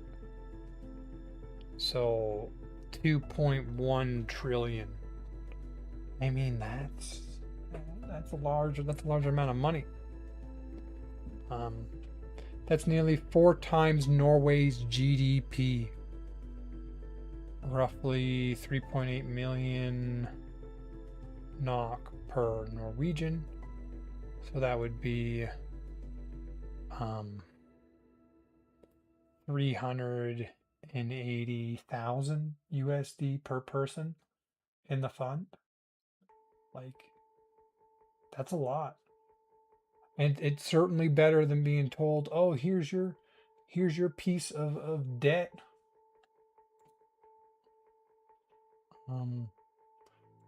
I need another chat.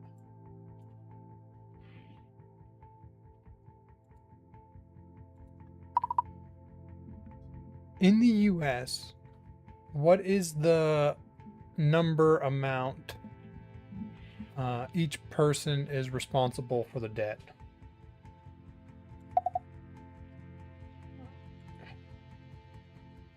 Like, just give me debt divided by population.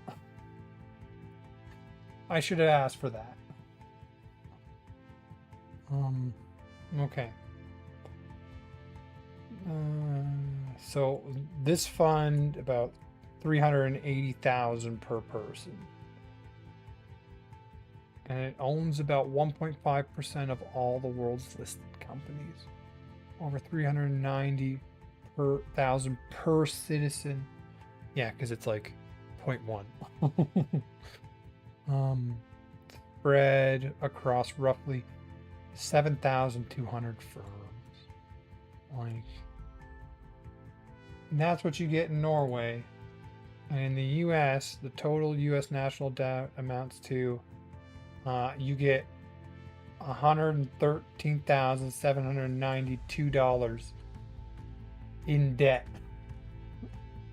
So if you're born in the US, this is what you get in debt. And if you were born in Norway, this is what you get in surplus. Just based on where you're born. Like, that's insane.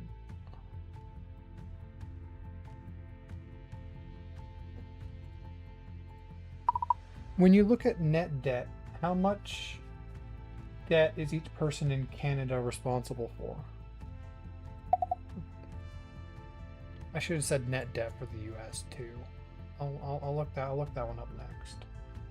Gotta compare apples to apples.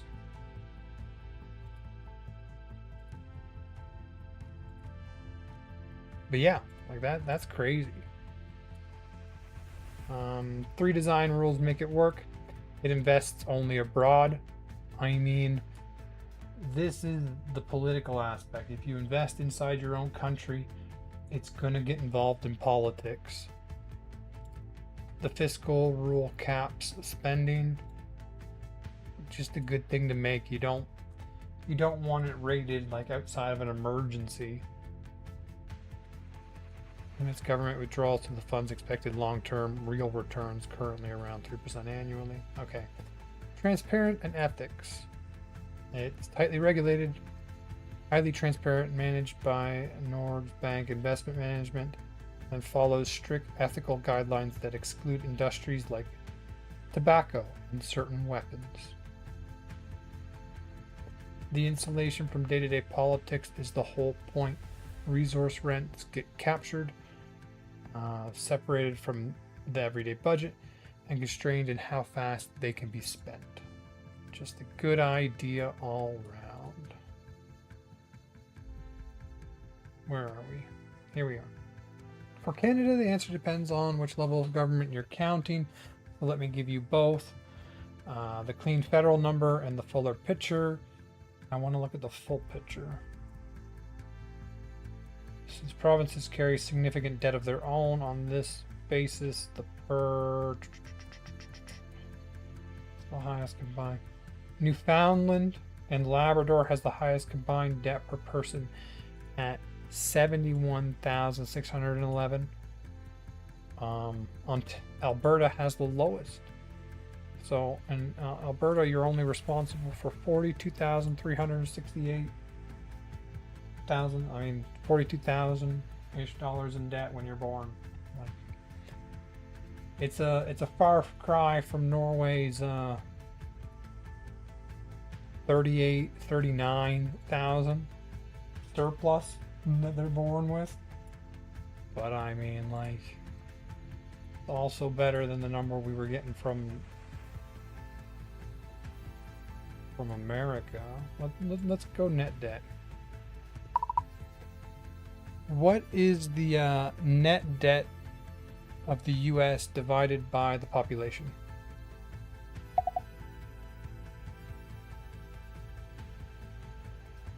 You see, you gotta get better, Claude.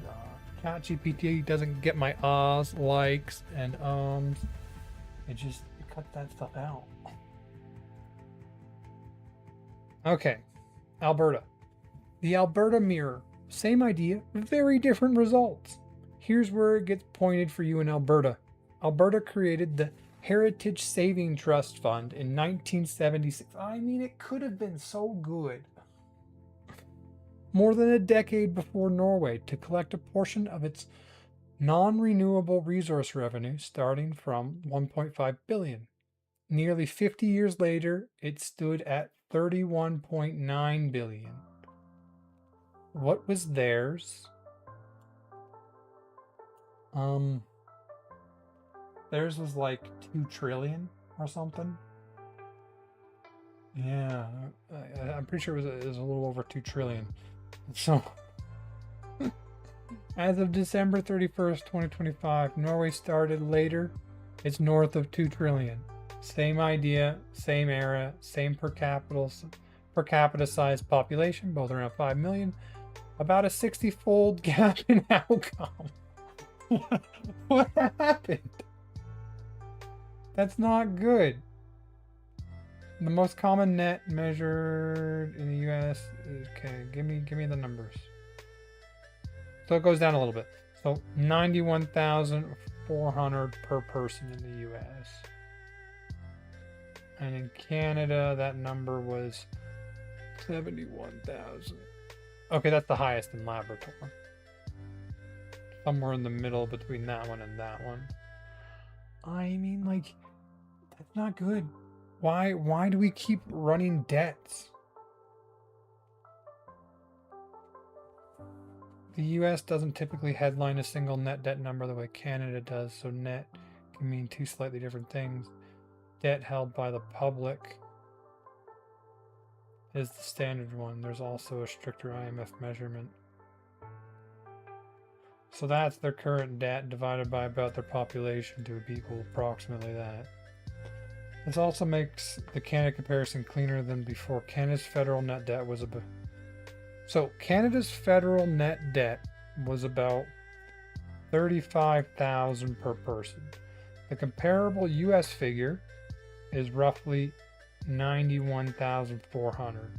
So the US federal net burden per person is still well over double Canada's, consistent with the net debt to GDP gap. Okay.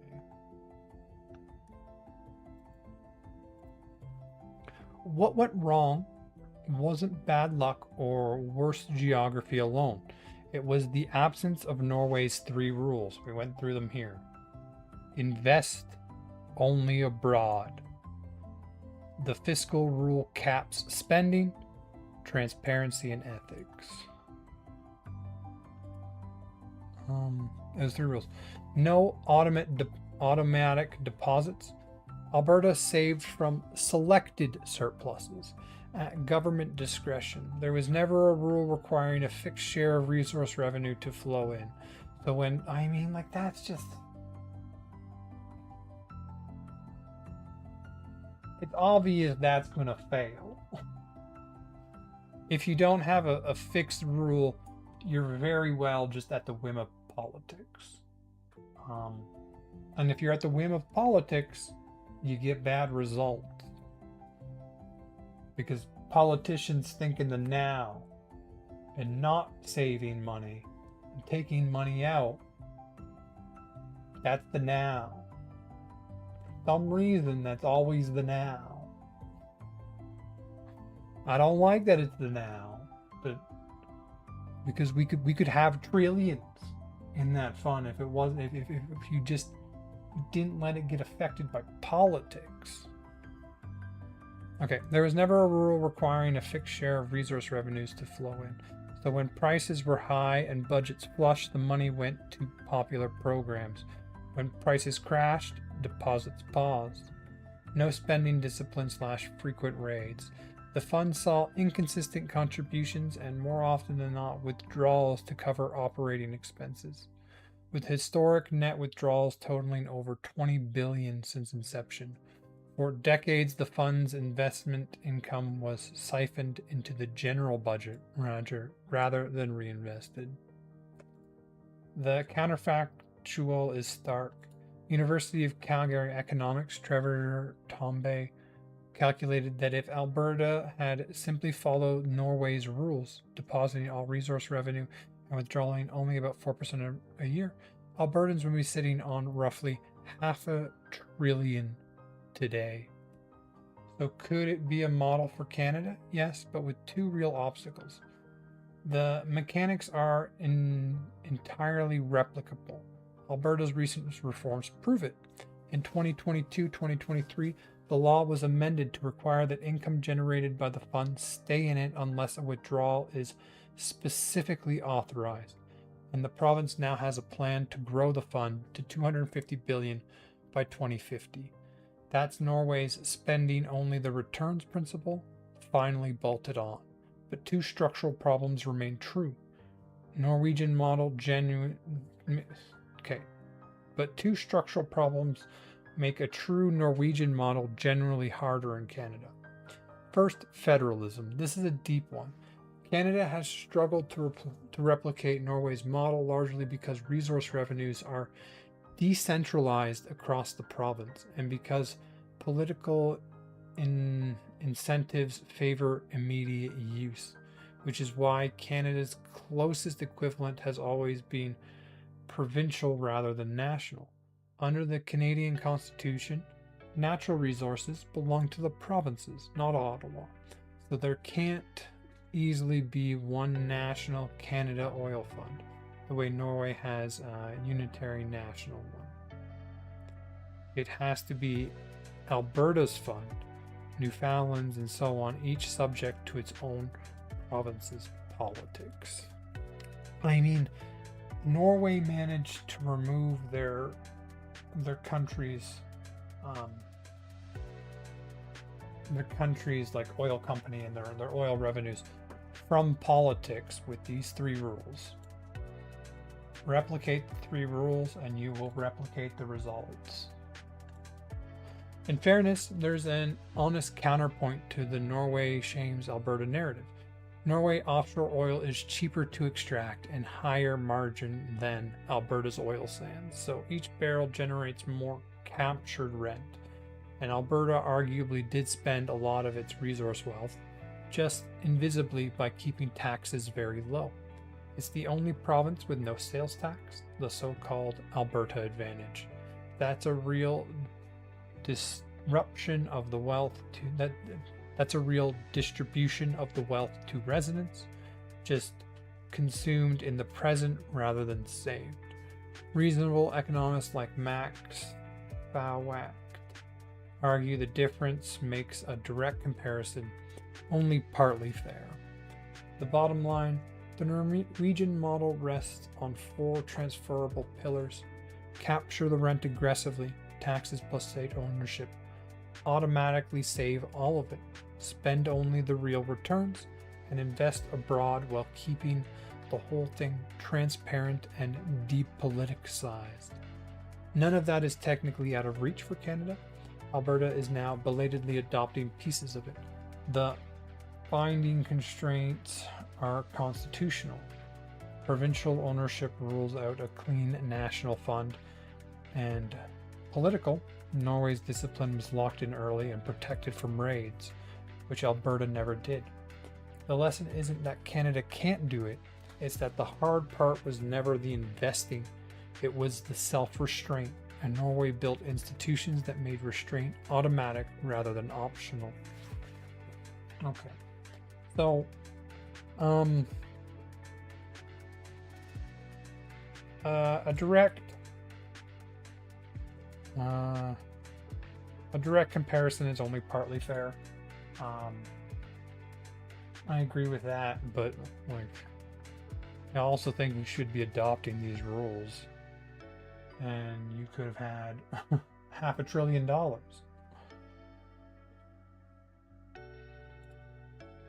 Yeah. At the same time, it is prohibitively more expensive to extract from the oil sands than from...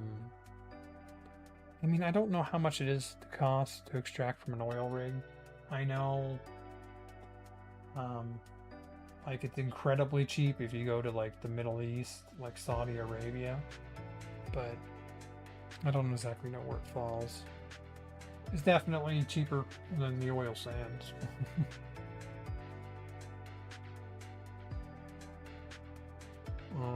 Roughly 575 billion, I think, if they had done it the way the Norwegians did.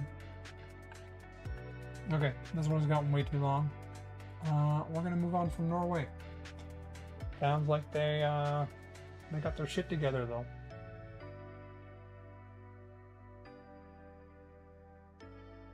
Okay, I gotta cut this. We gotta stop that. Gotta click there. All right.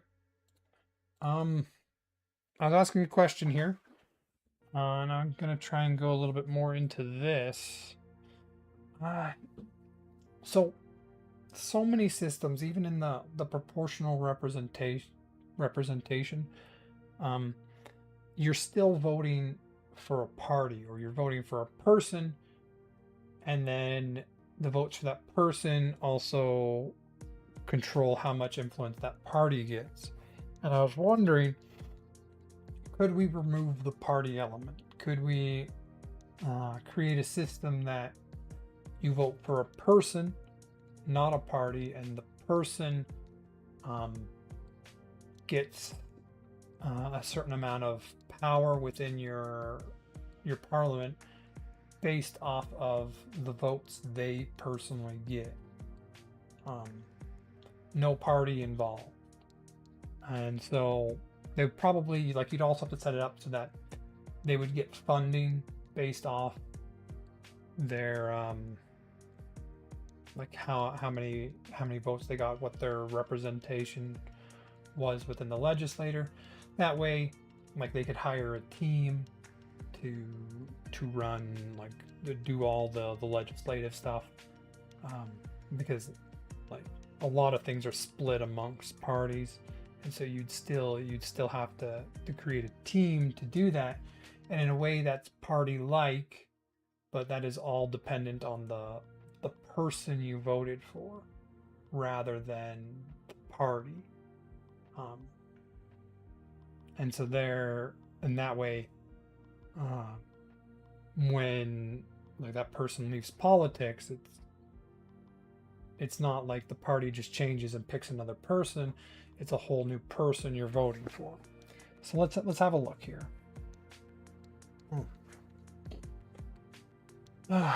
Question: I like the single transferable vote system, but is there a way to remove the party element entirely? Is there a way for you to have a system where you vote for an individual, and then that individual has that power within the legislature based on the percentage of their vote? What would a system like this look like? You got cut out my ahs and ahs. Yes, there is a name for exactly what you're describing, and it's a real idea in voting theory. You've basically reinvented a family of systems that strips the party out completely and makes the individual the unit of power. That's what I like. The purest version of your idea is weighted or proxy representation. The mechanic is simple. Every voter picks one individual, anyone willing to serve. Every candidate who receives votes takes a seat in the legislature. I mean, if you get enough votes to represent a seat, like, I would say you still have your voting system. Like, what was it called again? The single transferable vote system, where you're like picking people, and your vote is counted towards the first one on the list that has gotten enough votes to get a seat within your legislature. I have to update what I'm talking about. Just give me a second.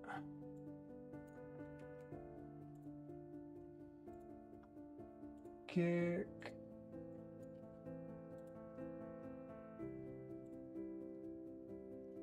Oh, someone did a chat that I missed. Oh, they're just telling me about viewers. Oh, go here if you want more viewers.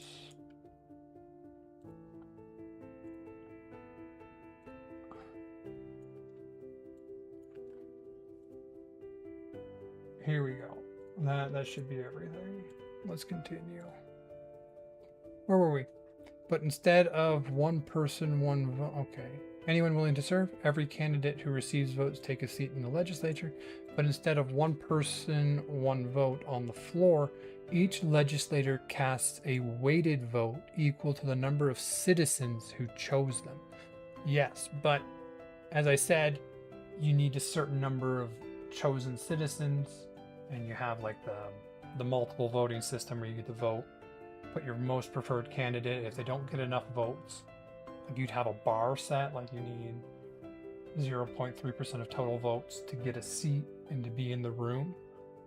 And if you don't get that, then that one's crossed out, and they choose your second one.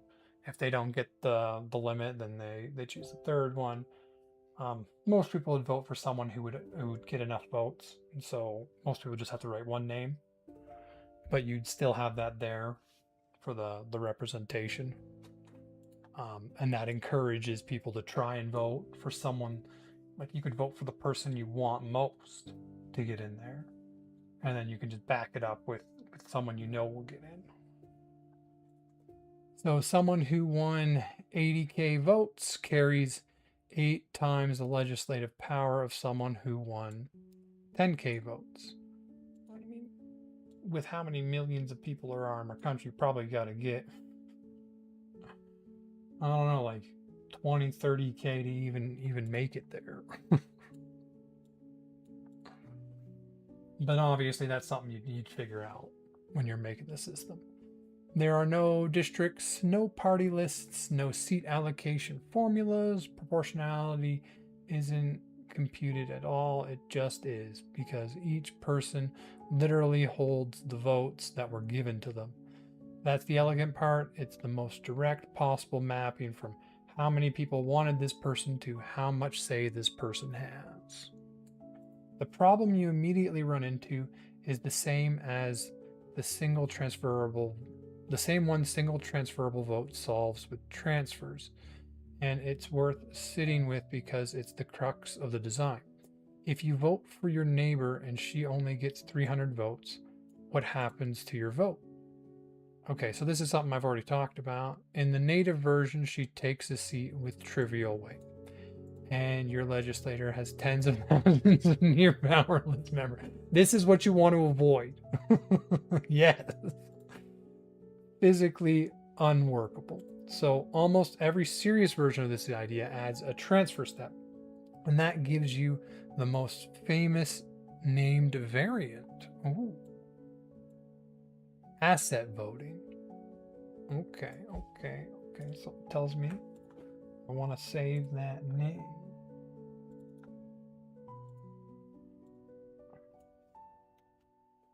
Asset voting. This was first floated by Lewis Carroll, the Alice author, who was a mathematician in the 1880s and revived by voting theorists in the 2000s. You vote for one individual, then the candidate themselves become the holder of those votes. They're assets.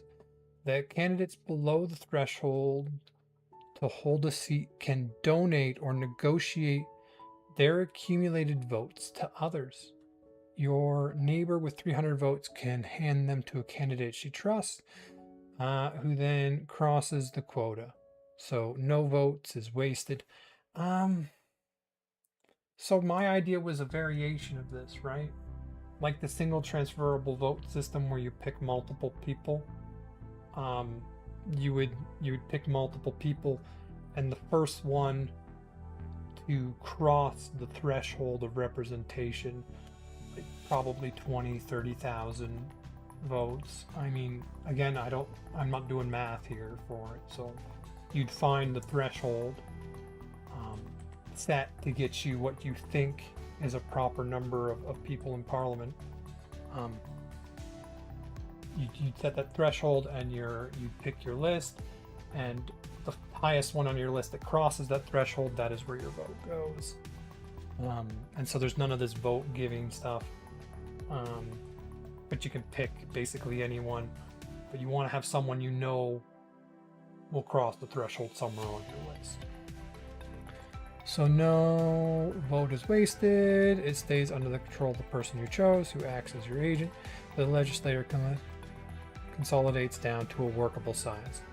It's single transferable vote, where the transfers are done by the candidates deliberately rather than by a mechanical preference ranking algorithm. And the modern continuous version of your idea is liquid democracy or delegative democracy, associated with Brian Ford's work in the early 2000s. Their delegation is ongoing rather than a one-time election. You can hand your vote to an individual.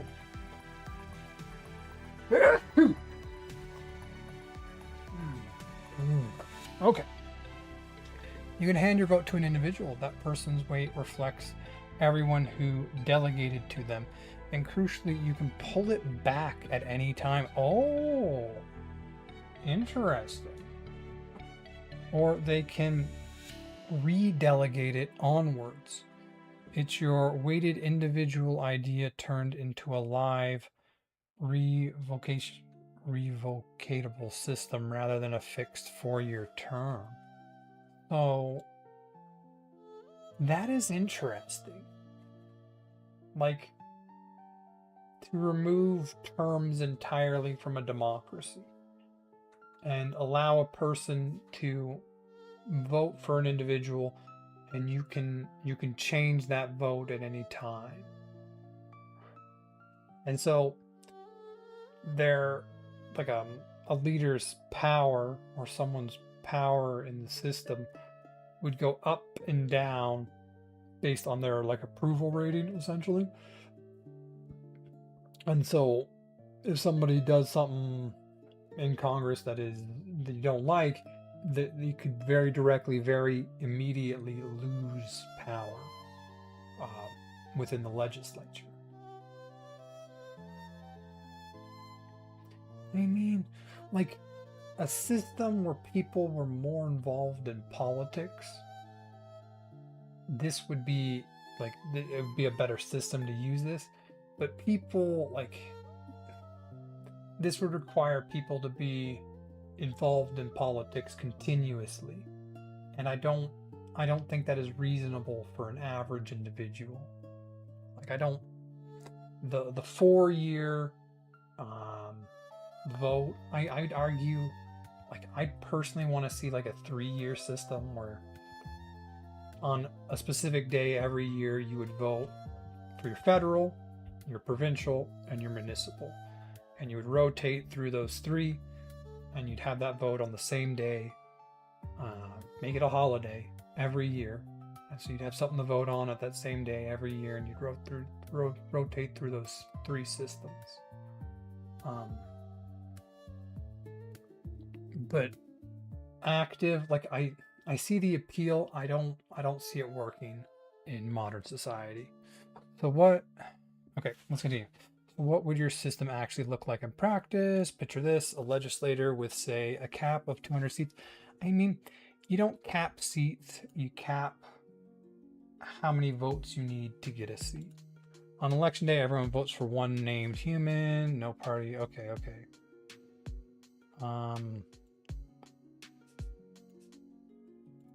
What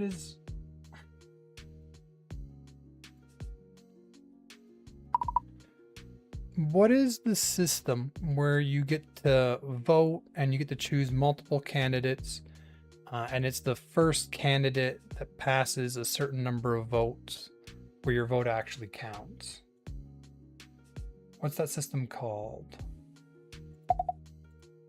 I know there's a specific name for it.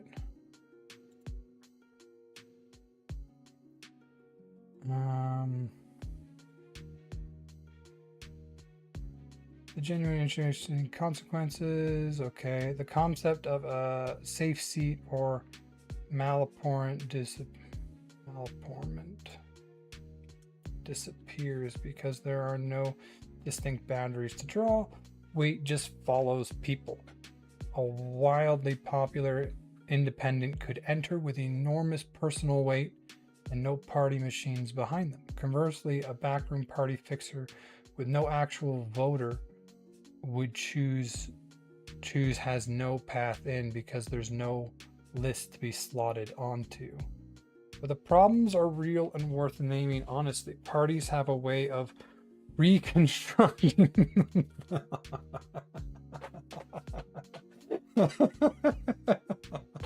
the whole system designed to remove parties. Parties have a way of reconstituting themselves, even when you ban them. Coordination is useful. Reconstituting? Like, that's the downside, right? Reconstituting. Reconstituting themselves. That's just like remaking, right? Be fine. To reconstruct, reorganize, or return something to a former state. Let's see if I find that name. Ranked choice voting, right there.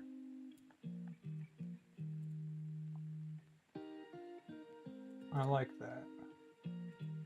So the whole idea would be that you use ranked choice voting, and the first individual you vote for that passes the threshold that you set is where your vote would count. But the problems are real and worth naming honestly. Parties have a way of reconstituting themselves even when you ban them. Coordination is useful, so you'd likely see informal blocks of de facto whips emerge, just without legal status. Committees work awkward. Committees work awkward. A member carrying 5% of the chamber's the whole committee system, huh? A member carrying 5% of the chamber's total power can't physically sit on every committee. So how do you handle their weight when they're absent from a subcommittee's vote? There's vote buying and pressure risk in the asset vote transfer stage, since these negotiations are exactly where deals get cut out of public view. I mean, is that a good thing?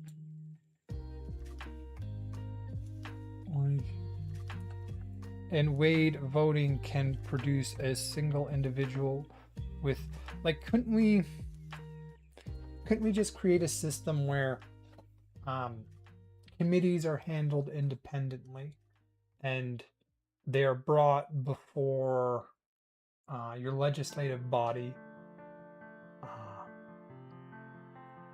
Like, committees do work on things to get stuff to pass, and committees would have to bring, like, do the work they do and then bring it to the legislative body. There would be their vote on it. You'd get your final tally.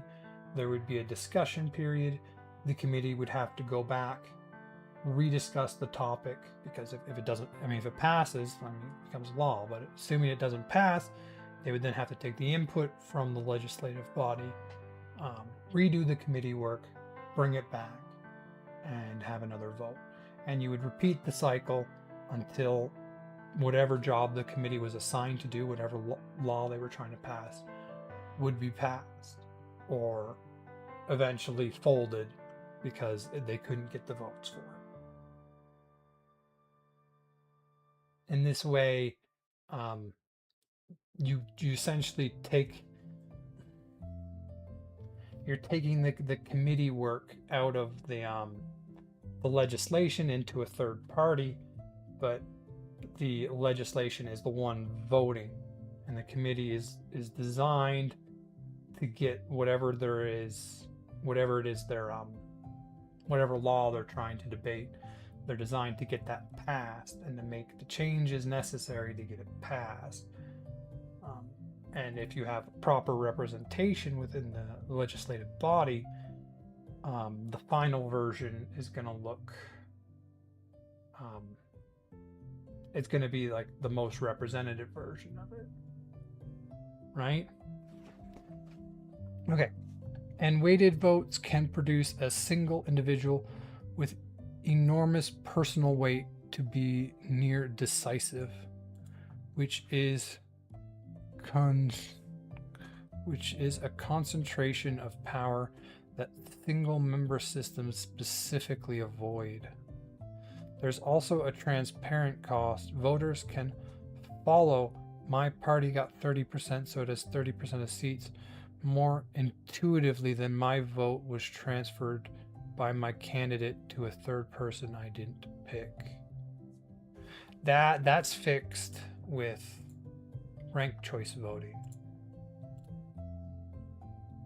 The honest summary is what you're reaching for exists as a coherent design and has been worked out in some detail. It's just never been adopted at a national scale, partly because the transfer/coalition step is where the practical and political difficulties concentrate.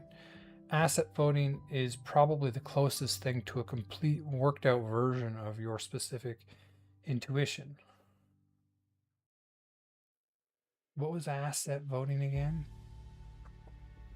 You vote for one individual that becomes the holder of those votes, their assets. The candidate and candidates below the threshold to hold a seat can donate or negotiate their accumulated votes.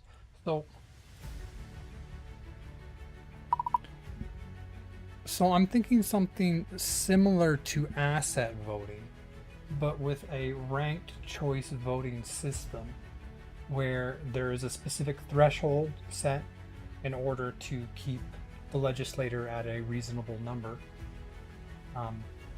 But the ranked choice system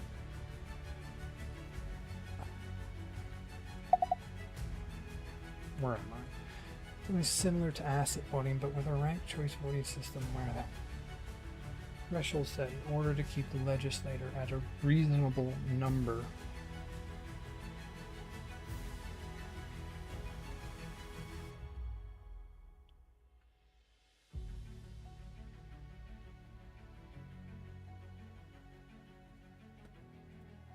Is there a system like this set up?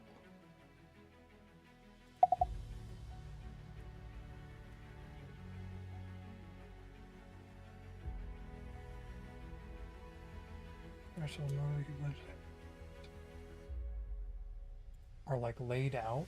I also want to talk about like off-boarding committee work, but let's see what it finds here. I wanted to save you resources.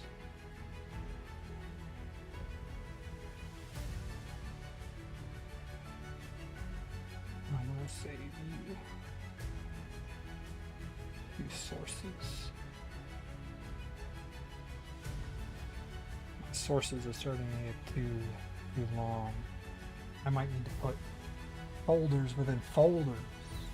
Ooh. Now we're organizing. Let me check whether a specific hybrid. What you've landed on is a real incoherent design. And the good news is it is the hard part is mostly solved. But it doesn't have a single famous name, and as far as I can find, it's never been adopted. Okay. It lives in the academic and reform theory world as a hybrid of pieces that each coexists separately. Let me describe exactly what you've specified and flagged the one design decision that makes or breaks it. Okay, here we go. Your system is essentially rank individual candidates, use a quota threshold to decide who's big enough to sit, eliminate everyone below the threshold, and transfer the votes up the ranking. Seat the survivors, each carrying weighted floor power equal to votes they ended up holding. Very, very good description of what I was trying to say. If anything, it's organized it better. That's asset votes with a candidate negotiation step replaced by a ranked ballot. Your ranking is the pre-committed infrastructure for where your vote flows if your top choice can't make it. Combined with weighted voting on the floor, the asset voting literature explicitly contemplates this weighted power version. One well-known variant weights each elected member by the exact assets they hold rather than giving everyone equal power. Yeah. Vote for a person, not a party. Here's the crucial fork in the road.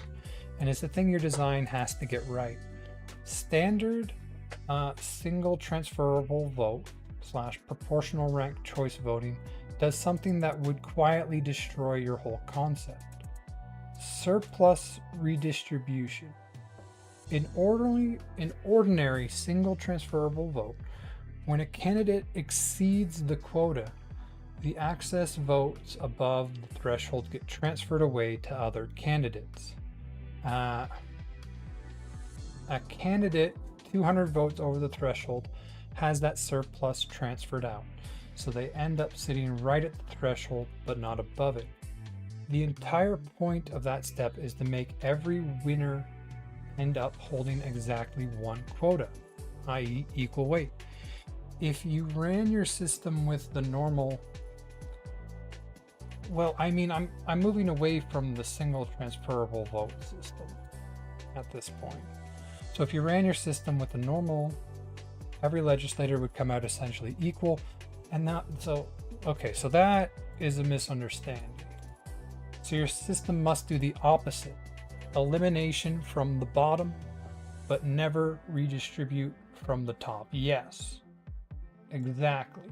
So below threshold candidates knocked out and their votes flow upward via the ranking.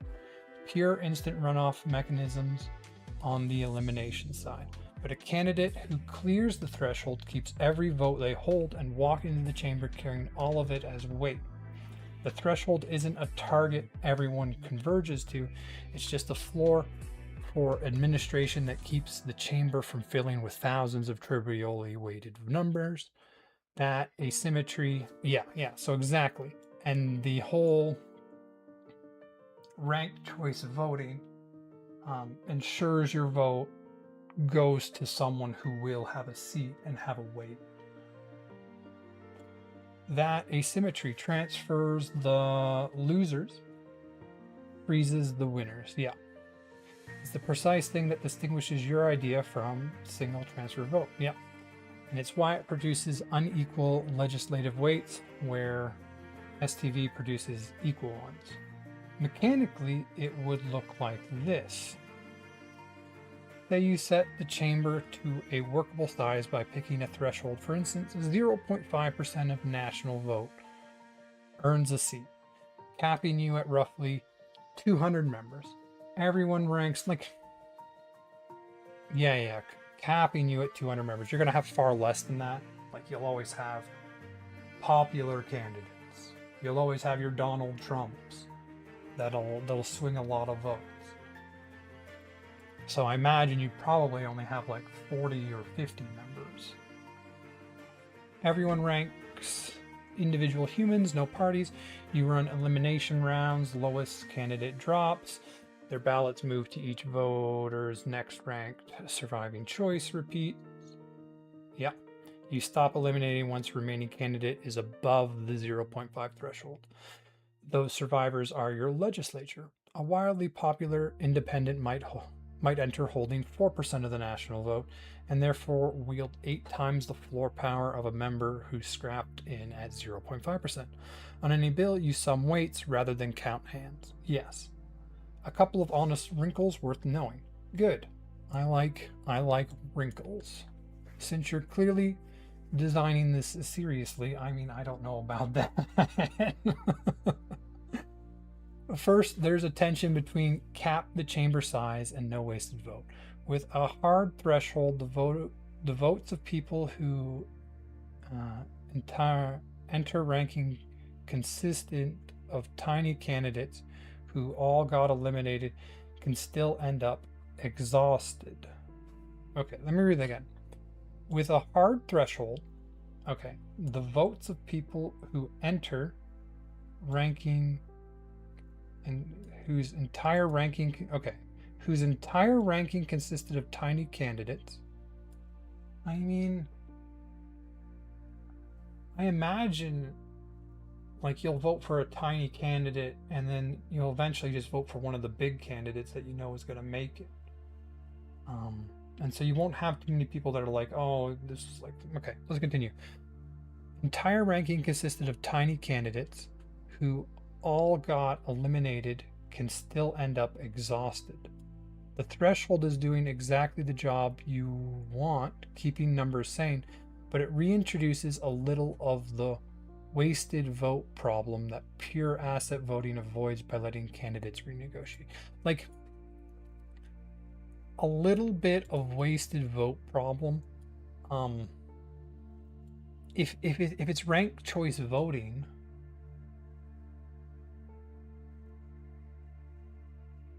like, your vote is still going to the individual you choose. They just might not be your first choice. There's recent academic work specifically on smarter ways to reallocate those threshold wasted votes using single transferable vote style and other rules, which is close to the corner of your design space you're poking at. Second, weighted floor voting raises practical governance questions. Single transferable vote sidesteps how committees work when members carry unequal weight. The risk of one individual accumulating near decisive personal weight. Okay, I don't understand its grievances. Like, the threshold is doing exactly the job you want, keeping numbers sane, but reintroducing a little of the waste vote problem. I don't see that. Like, I don't see it. You're still, it might not be your first candidate, but you're still getting your vote through.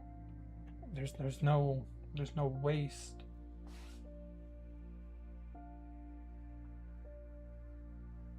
There's recent academic works specifying on smarter ways to reallocate those threshold. I don't see it as waste at all. Okay.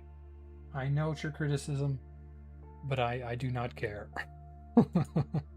But to directly answer your question, no, I'm not aware of any jurisdiction or name package system that implements exactly this ranked ballot. Admission threshold, no surplus redistribution, weight floors vote. The components are all established: asset voting, weight voting, quota voting. Specific assembly you've described is the kind of thing that shows up in voting theory discussion and proposals. Well, I mean, that's essentially what we're doing right here. We're doing voting theory discussion and proposals rather than any adopted legislative law. I'm not sure full working. Okay, so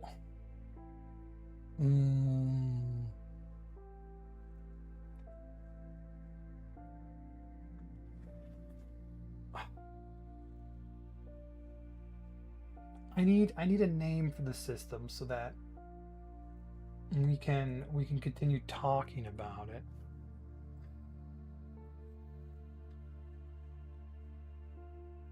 Right?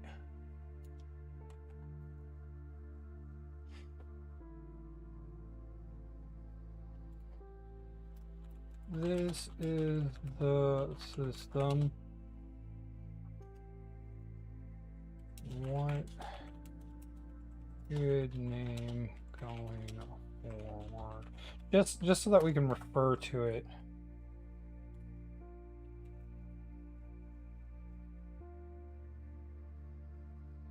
Just so that we can refer to it as a name rather than like whatever. If you don't have a name, you can't talk about it, right? Of an MP's time is taken up by committees. Because the committee thing is, you can't, the whole system, there's no way you could do it with a committee. Because committees, like, you have just how they're set up, it doesn't lead into this. You would need an independent committee system for this idea.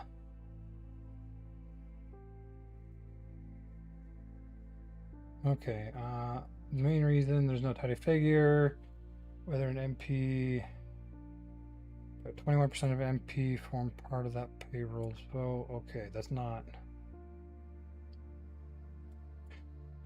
21 meetings, averaged about 2 hours, 36 minutes each. Committee work is reoccurring weekly committee measured in hours, not the bulk of a full schedule.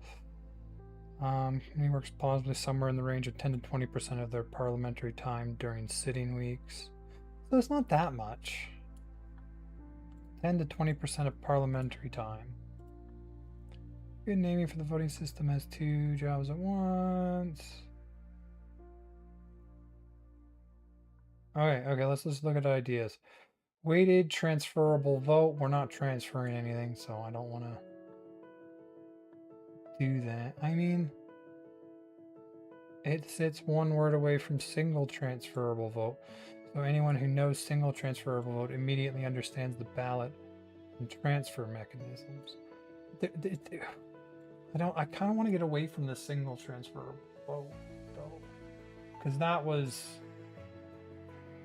not the system we're using. If anything, relating to that could confuse people. Mandate voting or weighted mandate. Okay.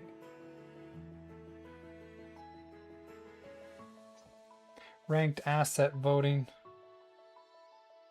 When you name your system genuinely descends from asset voting with the ranked ballot replacing the king. Ranked asset voting. Okay.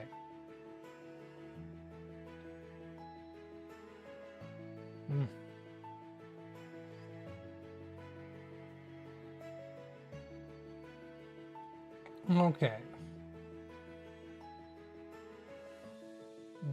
Where's the system I'm looking for?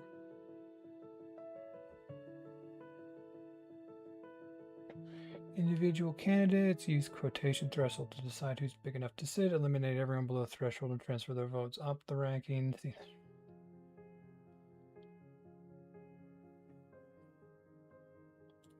Give me a second.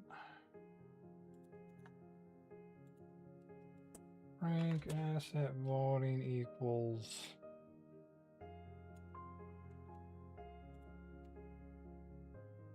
that.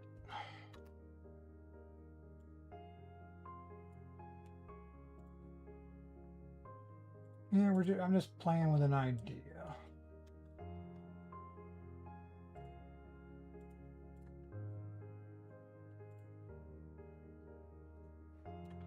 So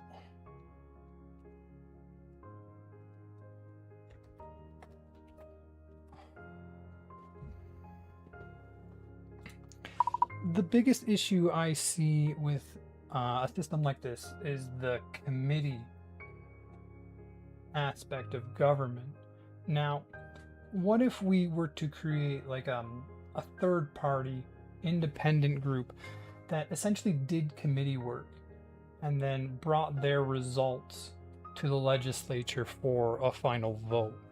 Could this fix the committee issue? What other issues is this system likely to run into? Now I'm going to separate these and we'll see what happens. Can I go max for this one? Let's see what it gets. I'm way off topic, aren't I? I guess not. This is the topic. This is what I'm talking about. I guess I could change its name to ranked asset voting. Let me update that.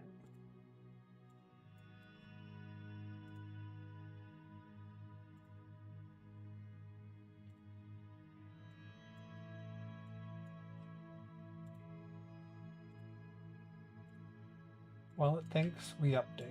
This is a good time. This is a good time to do this. All right, I'm going to need to move on here in a little bit. This will probably be my last one.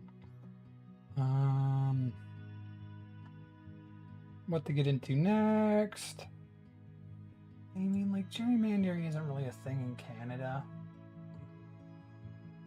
I don't know if I want to talk about that. Maybe I'll do a quick one about gerrymandering. I want to find some quick ones to. So like, it's highlighted this. Does that? Oh, that's me. I want to. Is there like a memory thing? Do I gotta create a project for something like that?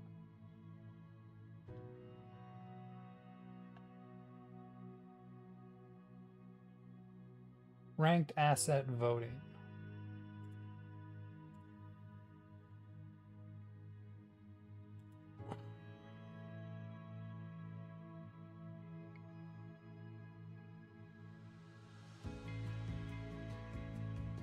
A new CPU boost feature.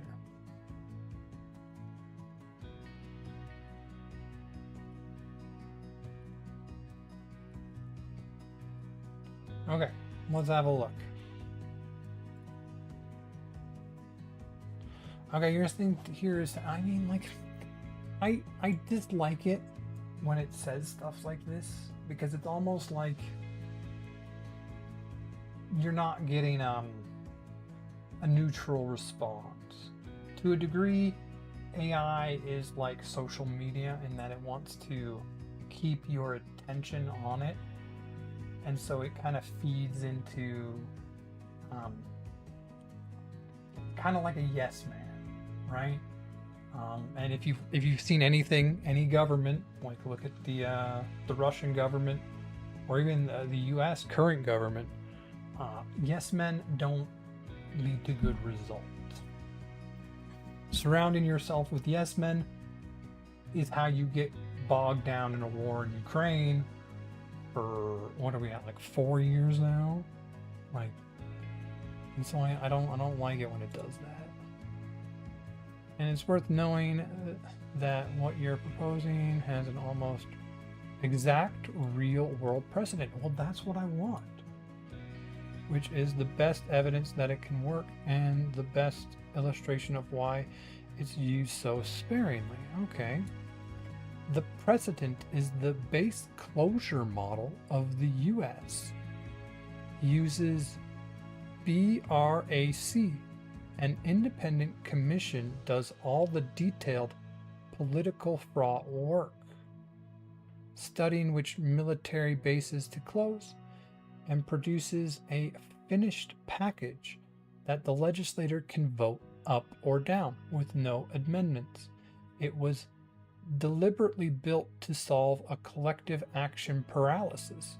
Okay, so we're talking about my idea, not the model as a whole. Like we're just talking about the update, right? No legislator will ever vote to close a base in their own district. Yes, like you have that issue, and it solves it precisely by removing the legislators from the deliberative work and handing them a take it or leave it result. So your intuition pulled the committee function out into an independent body, let the weighted chamber just ratify, is a real institutional pattern, not a novelty. So this is already done in the US for base closures because they couldn't like no one would decide to close a base in their own district, so you had to remove that.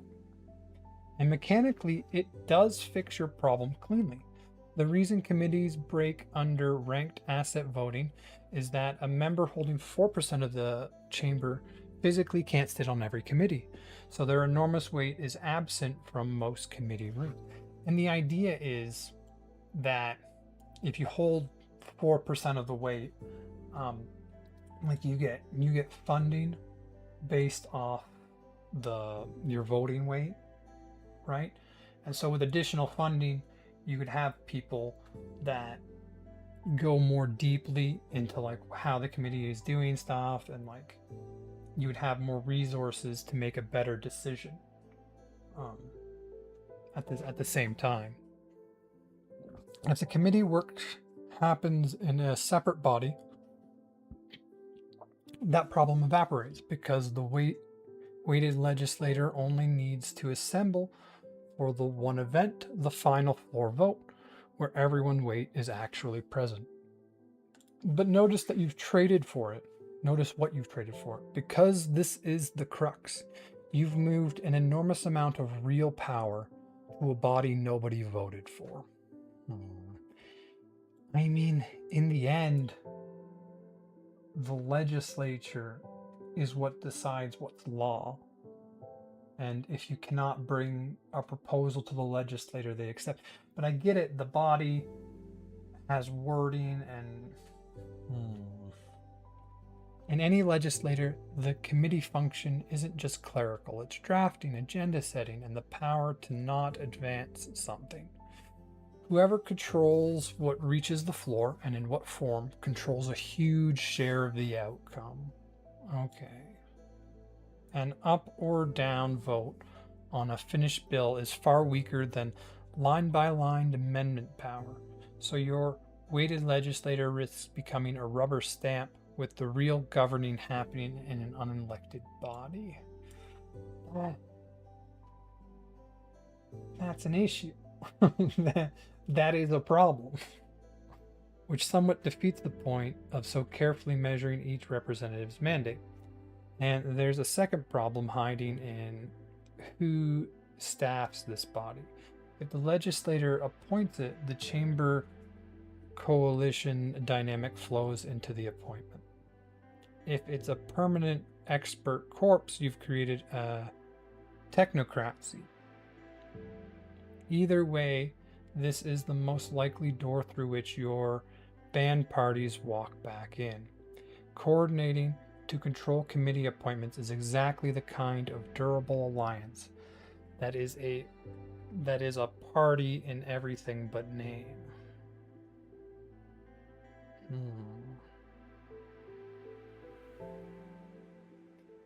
Okay. So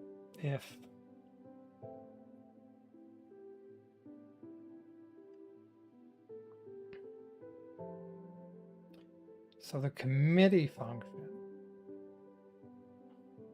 drafting, agenda setting, the power to not, whoever controls what reaches the floor and in what form controls a huge share of the outcome. This is an issue we have to solve.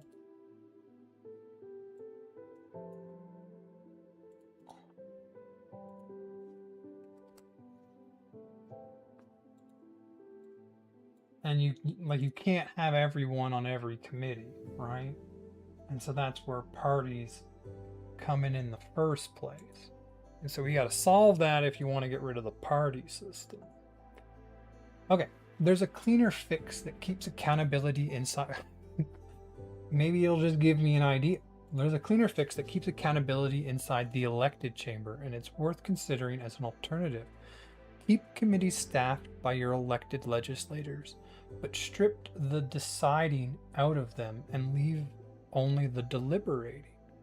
Committees investigate, hold hearings and drafts, but they hold no binding votes and no gatekeeping power. Every binding decision, including which bills advance at all, happen on the weighted floor. The committee problem under rank, that was the one I came up with, right? Rank asset voting. Yes.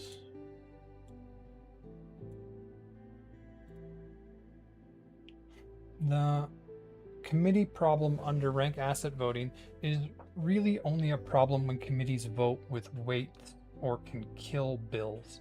If committees are purely advisory and all the weight-bearing decisions live on the floor, then a heavyweight who isn't on the agricultural committee still casts their full 4% on the agricultural bill.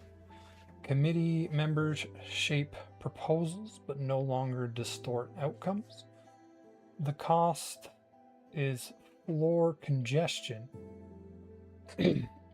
but weighted floor voting is fast.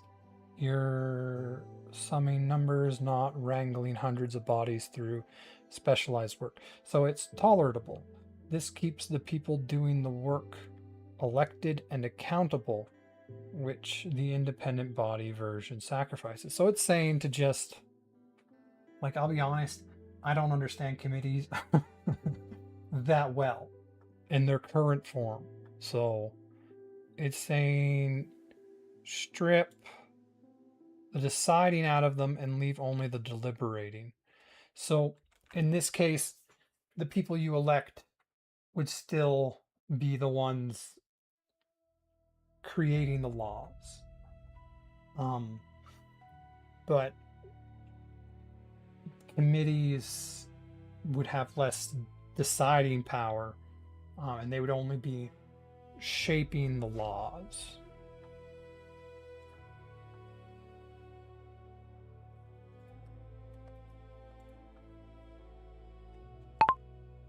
Committees shape the laws, but don't have deciding powers.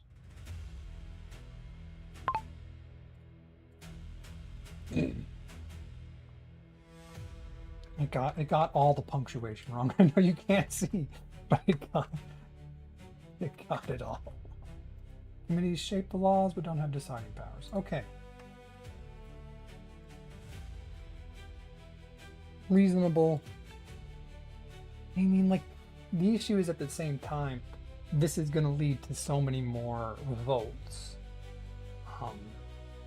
I guess if you have the committee still making the laws. Okay. As for the other problem, the system as a whole will hit.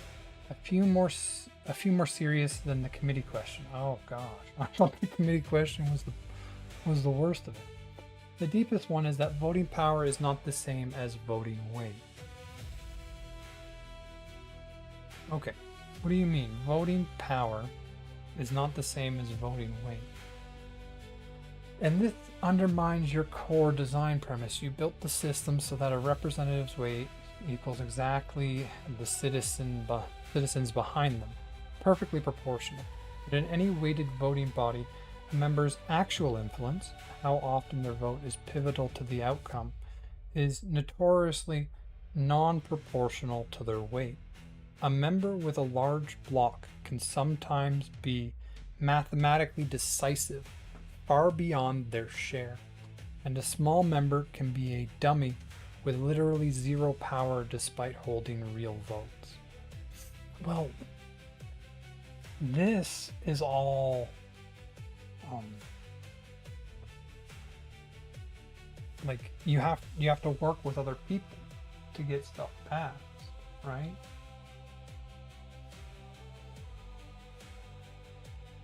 Like-minded people will lean the same way.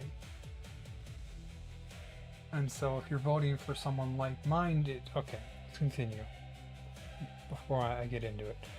Or conversely, a kingmaker far beyond their size.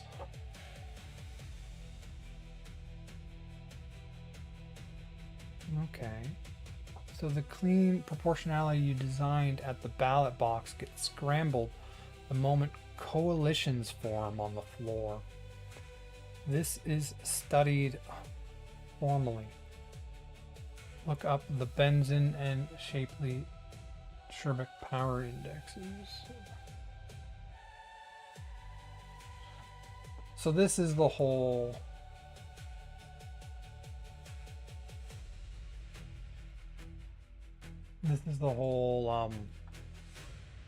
parties just have a habit of reforming themselves. Working with others is beneficial. And so even if you design a system that tries to remove parties, you're going to end up with parties.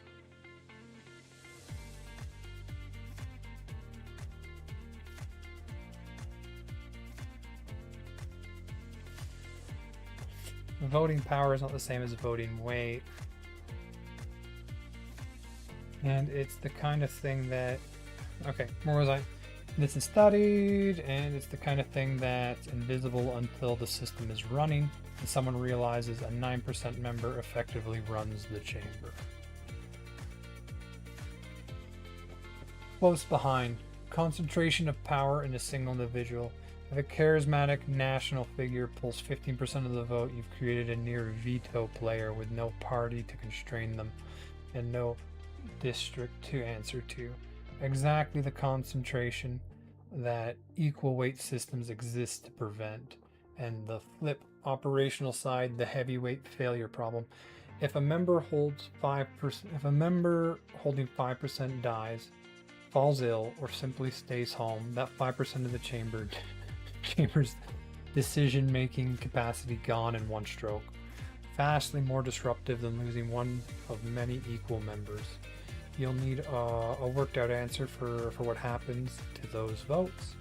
Redistribution, a proxy, a by-election, and every option has costs. Then there are two that hit your no parties goal and your own situation perfectly. Coordination reconstructs parties, whether you ban them or not. You simply cannot pass laws without stable voting blocks. So de facto parties will form. You simply cannot pass laws without stable voting blocks. So de facto parties will form, possibly less transparent than the real thing, and the loss of local representation, with no districts and weight pooling onto nationally famous candidates. Rural area like where you are could end up with no one who specifically answers to it.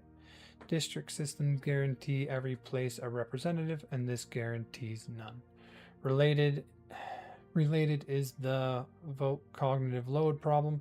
Party labels exist partly as shortcuts, and asking voters to rank individuals out of proportionally vast national fields with no party heuristics is genuinely demanding, which tends to advantage celebrities and the already famous. None of these is essentially fatal, but the vote power paradox and the single dominant individual risks are the two I'd want airtight answers before anything else, because they strike at the proportionality that the whole reason the system exists. Okay, so a lot of problems in the system. Probably a reason it isn't used anywhere, right? Well, it was an idea to try and get the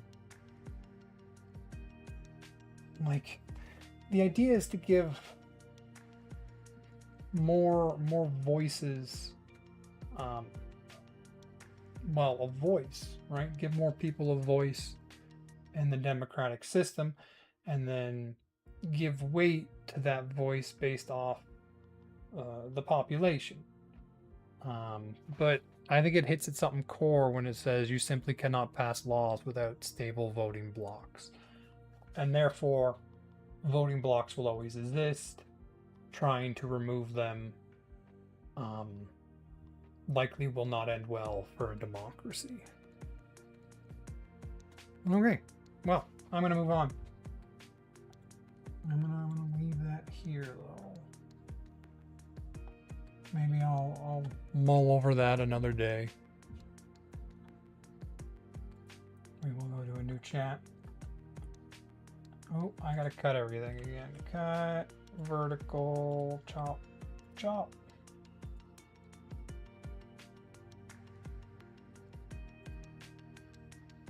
What are we at? 3 hours and 12 minutes. Okay. So, do I go through another one of these, or do I try and watch a video? Pull up the rank system, have a look.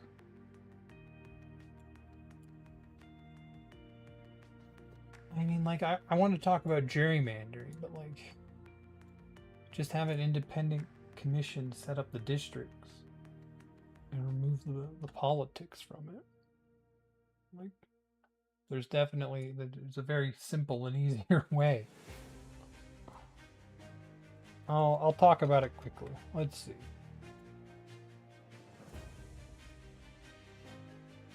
Oh, I gotta remove max. It's gonna use.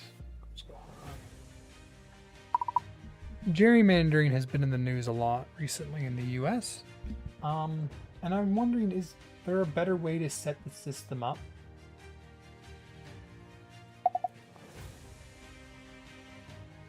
With both the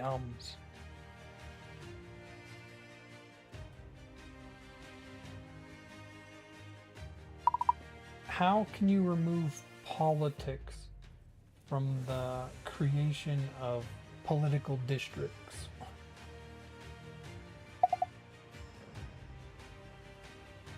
Let's just see. Because Canada has this problem a lot less than in the US, from my understanding. I'll wait till it's done here, and I'll ask for that, because like we have an independent commission that creates the districts, so politics aren't as involved. Good question, and it cuts to something genuinely hard at the heart of democratic design. Let me walk through what's actually being tried, because there's a fair bit of real-world evidence at this point. The core problem is that someone has to draw the line, and whoever does it has incentives. Remove politics entirely turns out to be more complicated than it sounds, but there are approaches that meaningfully reduce the partisan distortion. Here's roughly the landscape from least to most insulated from politics. Who draws the maps? In most US states, the legislature draws its own districts, which is the source of the problem. The people whose careers depend on the map get to draw it. The most common reform is the Independent Commission. California is the showcase example. A 14-member citizen redistricting commission, 5 Democrats, 5 Republicans, 4 independent, selected through a multi-stage process involving random selection from a vetted application pool, with the legislature able to strike a limited number of applicants. Arizona, Michigan, and Colorado have variations. The evidence suggests these produce noticeably less biased maps than legislators do, though independent is a spectrum. Some commissions are advisory or still appointed by partisan leaders, which dilutes the effect. It's worth being clear-eyed that no system fully removes politics. Commissioners have views. Independent members aren't blank slates. And the criteria you choose, more on this below, embed political choices. So the honest framing is reducing and constraining partisan manipulation rather than achieving a political idea. Okay. So the goal is to reduce and constrain partisan manipulation. Rules that constrain the line drawing. Independent of who draws, you can bind them with criteria. Districts must be contiguous, reasonably compact, respect existing political and geographic boundaries, countries and cities, and preserve communities of interest. Some of these can be measured. Compactness has actual mathematical formulas. Okay, that's given me a couple. And others that score how much a district shape deviates from a tidy blob. Dude, are you AI? You look pretty real though. Definitely real. They haven't AI'd all of it yet.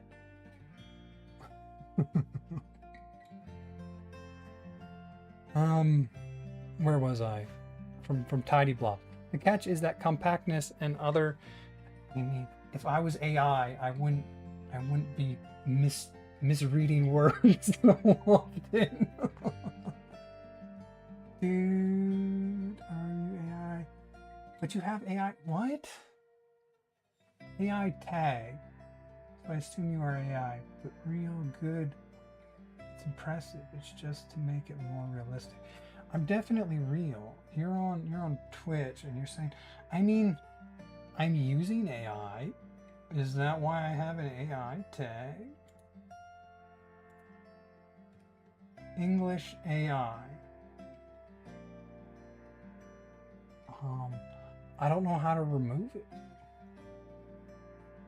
I don't think I put it there. X done. I don't know. Is it gone? Why is Twitch saying I'm AI? I mean, I assume because half the time I'm reading for AI. That's why it's telling me. You can't because you are AI. Gosh, you are best one so far I have ever seen. Thank you. Thank you. If I was making it, you know, there would be slight changes I would create in my own AI, but I haven't been able to do that yet. Do other places do that too? I mean, let me check my Kick one. No, Kick just says I'm English. Yeah, weird. I never actually put any like I never put in any tags or anything. I don't really know how to deal with that system. If I refresh this, will it go away? Yeah, alright, AI's gone.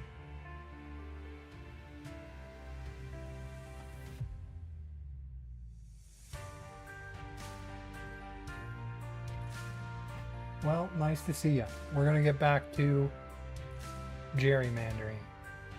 The fun stuff. How's my music doing?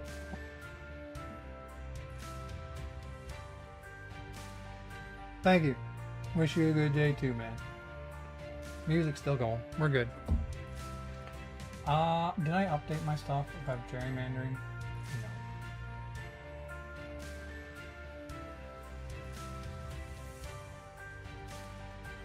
We're just gonna grab this. Update. We're talking about gerrymandering.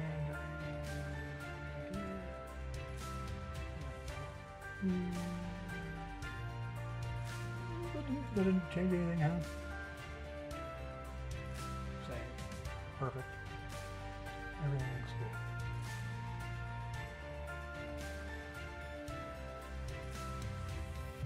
good. Okay. Now where were we? So there are district shape deviates from a tidy blob, so there's actual formulas for that. Catch is that compactness and other neutral sounding rules can themselves produce partisan outcomes by accident. I mean, I've seen this, right, where there's like specific districts in the US that look really crazy, but it was designed well to avoid partisan outcomes.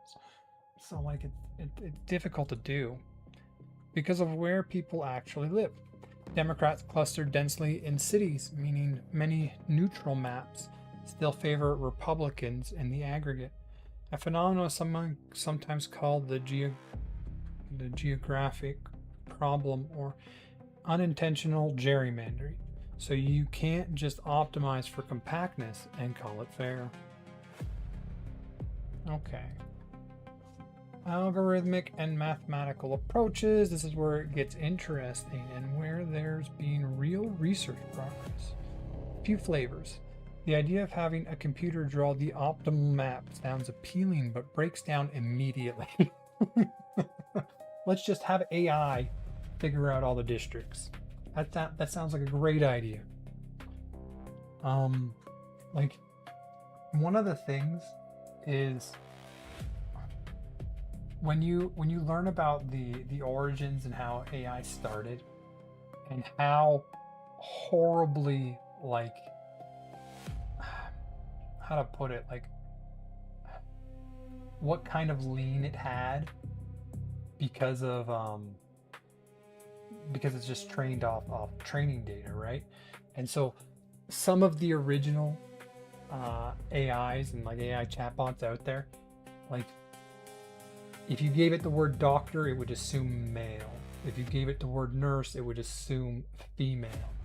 And like the word doctor can be male or female. Like it's a profession.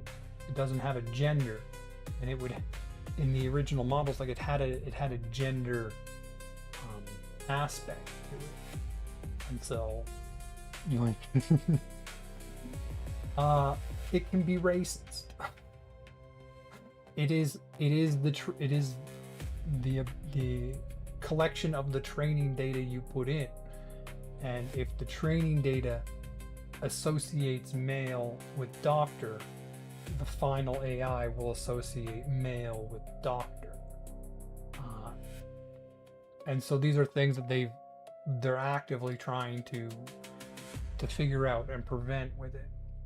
And there's like a whole new industry and an area of AI study that tries to remove these connections that are not actually just there. They're just there in the training data. So it's not something to use for everything. At least not its current form. Okay. The idea of having a computer draw the optimal map sounds appealing, but breaks down immediately because you have to tell the computer what to optimize for. And that choice is the political decision in disguise. Maximize compactness, proportionality, competitiveness, these conflict. The more promising is using algorithm not to pick the map, but to evaluate maps. The ensemble method associated with mathematical Mundunchen and others generates thousands or millions of valid maps that follow the neutral rules, creating a statistical distribution of what's normal. In a proposed map is a wild outlier, says it's produced a partisan split that almost none of the randomly generated maps produce. That's strong evidence of intentional gerrymandering. This is so hard to figure out. This is actually being used in courts as expert testimony. It doesn't draw the map, it catches the cheating. There's also the clever I cut you choose family of proposals, borrowing from fair division math, where one party draws the lines and the other gets to freeze or shift some of them, giving both sides incentives towards fairness. Ooh, these are mostly theoretical so far. Changing what districts are for. The most radical option is to question single-member districts altogether. I mean, proportional system, right? That would change it. Most gerrymandering math depends on winner-take-all districts. Multi-member districts with proportional or ranked choice voting makes district lines far less consequential because you're not slicing 51% majorities into precise wins. This is how many democracies avoid the problem entirely. The trade-off is losing the tight local representation. Americans are used to your one representative for you specific area, and it's a much bigger structural change. So what actually works? If I had to summarize the realistic toolkit, an independent commission with genuine insulation from legislators, bound by clear, measurable criteria, with algorithmic ensemble analysis as a check against outlier maps, gets you most of the way. The Princeton Gerrymandering Project and similar groups now publish letter-grade scorecards of state maps using exactly these methods, which adds public accountability. But the deepest point is the one worth sitting with. Fair isn't self-defining. Should a map aim for proportionality? Seats matching vote share. Competitiveness, lots of close races. or geographic neutrality. Just follow the rules and let the chips fall. These genuinely conflict, and choosing among them is itself a value judgment that math can't settle. The best systems don't pretend to remove that judgment. They make it transparent, constrain it within rules, and take it out of the hands of the people with the most direct stake. Is there a particular angle you want to go deeper? What was it about California again? California is the showcase example.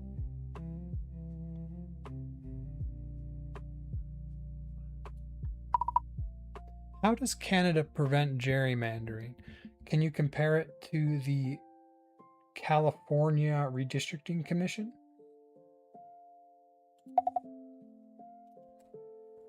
Let's see.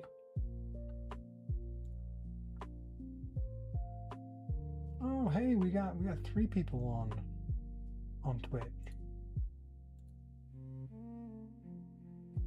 Maybe he just stayed.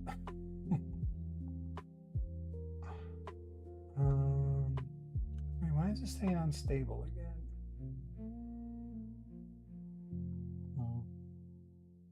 I'll figure that out later. Where were we? Oh, I just have it on high. So it shouldn't be thinking for too long.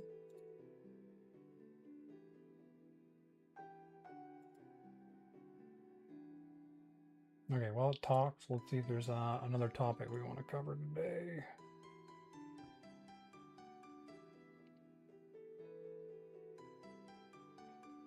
Let's look at meta.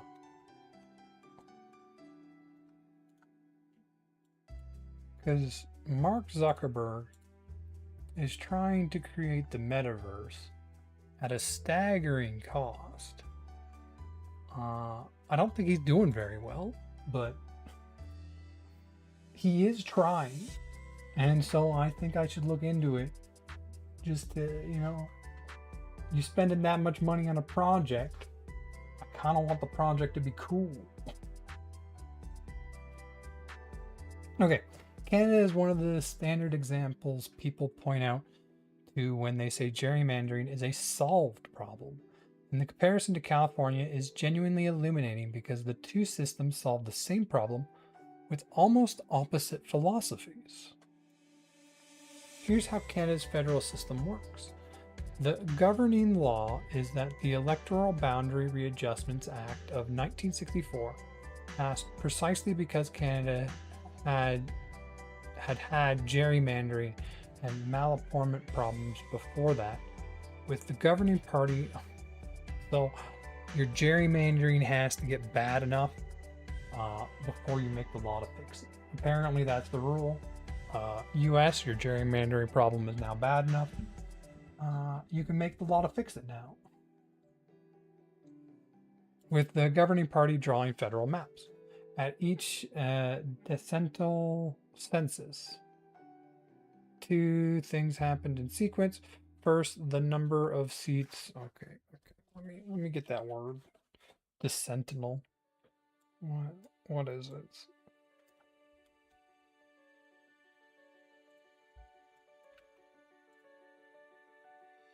Decennial. Decennial.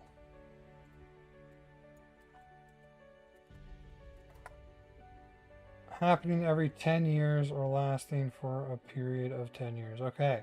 Decennial, 10 years. Got it. 2 things happened in sequence. First, the number of seats each province gets is recalculated by a formula written into the Constitution. With some floor guaranteed baked in, a province can't have fewer MPs than it has senators. And there's a grandfather clause preventing provinces from dropping below their 1985 seat count. That part is purely arithmetic, no discretion. Then within each province, an independent 3-member commission redraws the actual boundaries. The composition of those commissions is the crux of the difference. Each provincial commission is chaired by a judge appointed by the Chief Justice of that province. and the other 2 members are appointed by the Speaker of the House of Commons. Typically, academics, retired civil servants, and other nonpartisan figures. Notice what's absent. There's no attempt to balance liberals against conservatives. The model is to substitute neutral expertise for politics entirely, rather than to balance competing political interests. Just substitute expertise for politics entirely. That's the philosophical fork. California's 14-member commission is deliberately built out of partisanship. 5, 5, and 4. You got your Democrats, your Republicans, and your unaffiliated. With MAP's approval requiring cross-partisan agreement. The assumption is that you can't remove politics, so you make the partisan check each other.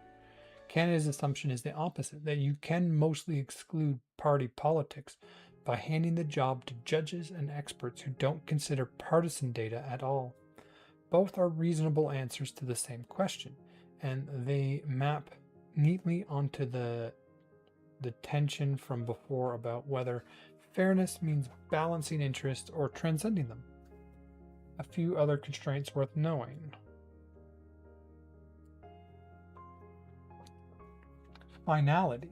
Both systems insulate the map from the legislator, but slightly differently. In Canada, MPs can file objections to a proposed map, which go to the parliamentary committee, but the Commission is not bound by those objections and has the final say. Parliament cannot amend or override the map. In California, the legislator and governor have no veto either, though maps can be challenged by referendum or in court. Both clear the central hurdle. The people whose job depends on the lines don't control the lines. That's the most important part right there. Population deviation. This is a big and unappreciated difference. U.S. congressional districts must be almost exactly equal in population thanks to strict one person, one vote jurisprudence. Deviations of even 1% or 2% get litigated. Canada permits commissions to deviate up to plus or minus 25% of the provincial range, and even more in extraordinary cases, specifically to accommodate huge, sparsely populated rural ridings and to preserve communities of interest. A northern Alberta or northern Ontario riding would be ungovernable if it had to match a dense urban one exactly. So Canada explicitly trades off mathematical population equality for geographic and community cohesion in a way the US system doesn't allow. Origin and scope. Canada's system came top down through federal statute in 1964. California came bottom up through ballot initiatives. Because the legislature was never going to reform itself voluntarily. And scope differs. Canada's commission handled only federal ridings. Provinces run their own separate provincial process, which vary in quality. Whereas California's single commission draws both congressional and state legislative lines. Track record. Canada's system is old enough to judge, and it's widely regarded as having essentially eliminated federal gerrymandering, which is why it shows up on basically every list of models to emulate. California is newer, but generally well regarded, with the caveat that a party-balanced commission can still produce maps that critics on either side dislike. If I were drawing the single sharpest line between them, Canada removes politics by excluding it, neutral experts, ignoring partisan data, except some population inequality for geographic sense, while California removes politics by balancing it, build the parties in deliberately, force them to agree. The Canadian model is cleaner and has a longer proven record, but it leans heavily on a political culture where judges and appointed experts are broadly trusted to be neutral, which is a real precondition. Part of why the US gravitated towards the Balanced Commission model is precisely that this kind of trust in neutral experts is harder to assume in the American context. So building in adversarial balance is a more robust design for the environment.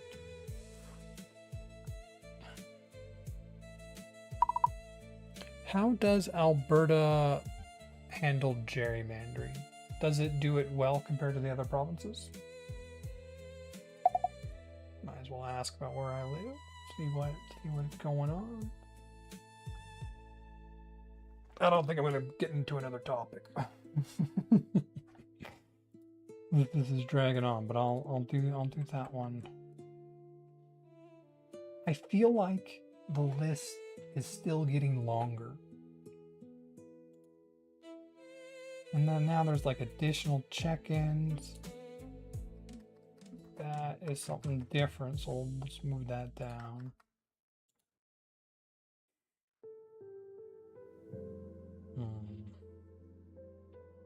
Okay. Let's have a look. Is it in Alberta? This hits close to home. That's why I'm asking. Okay. Switch to the search the web. This turns out to be a genuinely live and messy story right now. Not the tidy Canada solved it picture from the federal level. Let me dig into the specifics of how Alberta's commission is structured and what just happened. Okay, so it found something.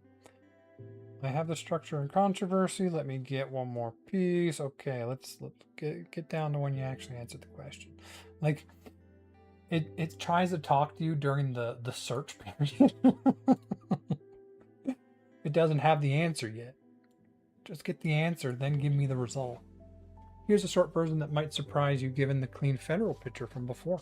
Alberta does not use the federal model. Its design is comparatively one of the weaker ones in the country, and right now it's being stress tested in a way that's exposing exactly those weaknesses. You're getting a live case study in your own province. Ooh. How Alberta system is built. Alberta uses a 5-member electoral boundaries commission, and the composition is the key. The chairperson is appointed by the lieutenant governor in council on the advice of the premier. 2 persons are appointed by the speaker of the nomination of the opposition leader, and 2 are appointed by the speaker of the nomination of the premier. So the 2 parties are appointing 2, and the lieutenant governor, so the governor general at the provincial level, is appointing the 5th. None can be sitting members of the Legislative Assembly, and for each pair, one must live in a city and one outside a city. Oh. Okay, that seems strange. Let's continue. Notice that this is a party balance model, much closer to California's built-in parties in and makes them check each other approach than to the federal neutral judge plus nonpartisan experts who ignore party data model you read about. But it's actually weaker than California's in 2 structural ways. First, the government side effectively appoints a majority. The premier advises on the chair and nominates 2 members versus 2 of the opposition. Second, and more importantly, the legislature determines the number of electoral districts. And the law lets the Legislative Assembly implement the Commission Majority Report either in full or with amendment. So unlike the federal system, or California, Alberta's politics retain the final pen. That's the crucial hole.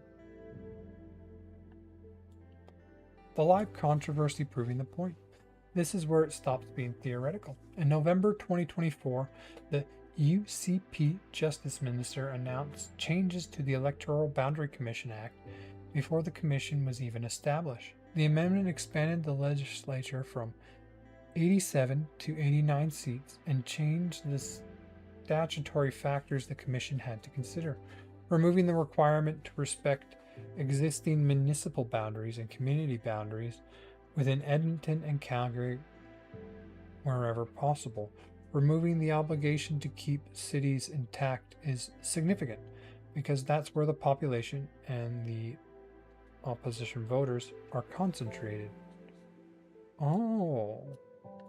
Then the commission itself, so that now you can include city and countryside. Now you can draw funny maps. Then the commission itself split. It came back with a majority report and a minority report written by the two UCP appointed members who recommended a different set of divisions with greater use of hybrid urban-rural ridings. The majority report would have added seats to Edmonton and Calgary, where most population growth has occurred. Strikingly, the chair himself didn't stay neutral on the split. Justice Dallas Minister urged the legislature to accept the majority report and suggested there were alternative motives behind the alternative maps drawn by the two UCP appointees. In the majority analysis, a cluster of electoral divisions in central and northeastern Calgary sat about 11% above the average provincial population, while divisions in the south and west Calgary averaged just 2% above. The kind of population imbalances that sustained dilute urban votes relative to others. The opposition framing is blunt. The NDP warned that UCP members were trying to gerrymander districts to increase the power of rural votes. Legal commenters have used the same word. An ABL log analysis was literally titled around whether the law will protect Alberta from a UCP gerrymander. Though it cautioned the gerrymander isn't consummated unless the government actually implements the minority maps. I'd flag that gerrymander here is an accusation from the opposition and critics, not a settled fact. The UCP frames it as regional representation, but the structured point stands regardless of motive. So, because of how the commission is set up, their maps are getting drawn into, is this gerrymandering? Is this not gerrymandering? This is gerrymandering. This is not gerrymandering. I got no idea, obviously. It doesn't look like they've gone through, but this is the issue with the commission. And it's still unresolved. The government moved to set aside the commission report and strike a member of the Legislative Assembly Committee to look at a 91-seat legislator. So they were adding more seats because Alberta's population has increased. And so now you need more maps, or different maps. And they can't agree on maps because is one side gerrymandering, are they not gerrymandering? The whole, you can now include cities and urban areas together is interesting. Like, that doesn't seem like the direction you want to go, but so far the UCP frames it as regional representation and the other side frames it as gerrymandering. The third attempt since last year to redraw the boundaries after a formerly independent process became a political football.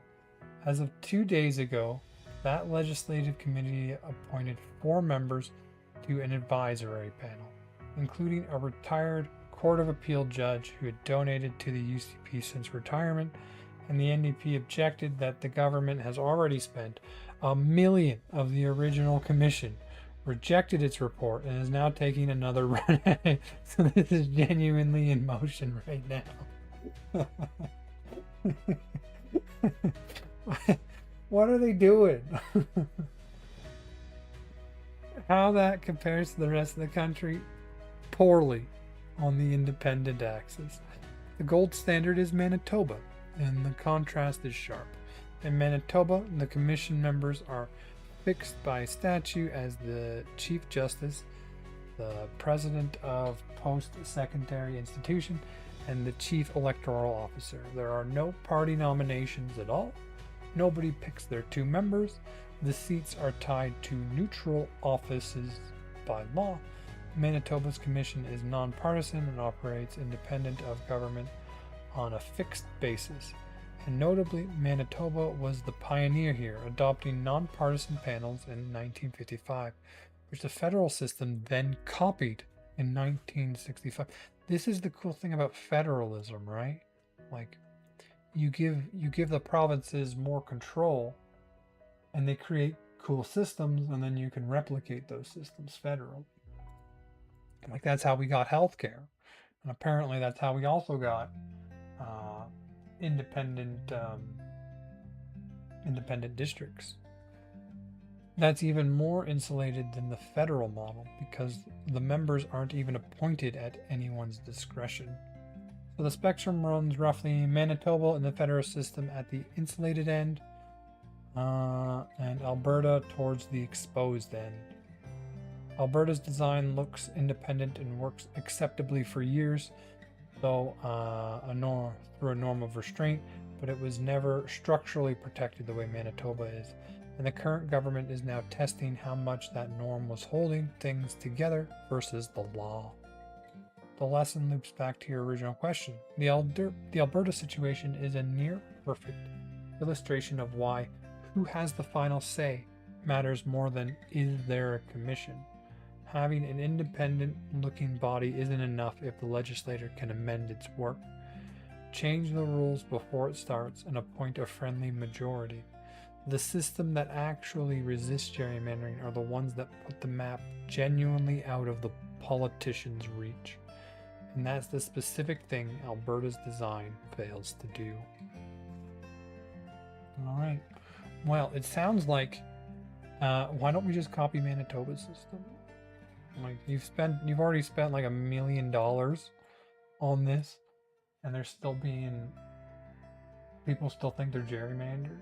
Like, just copy the system that works.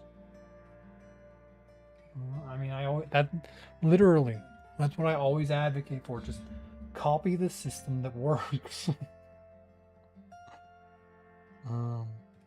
Manitoba's and even the federal system works pretty well.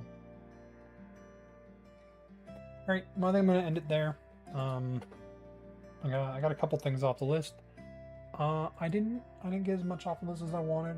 I think I got rather distracted again, but that happens. So I didn't get to watch any videos either. All right, well, I hope we all have a good night, and I'll be back Monday at about 6. All right, peace. Now I have to stop the vertical one. Maybe.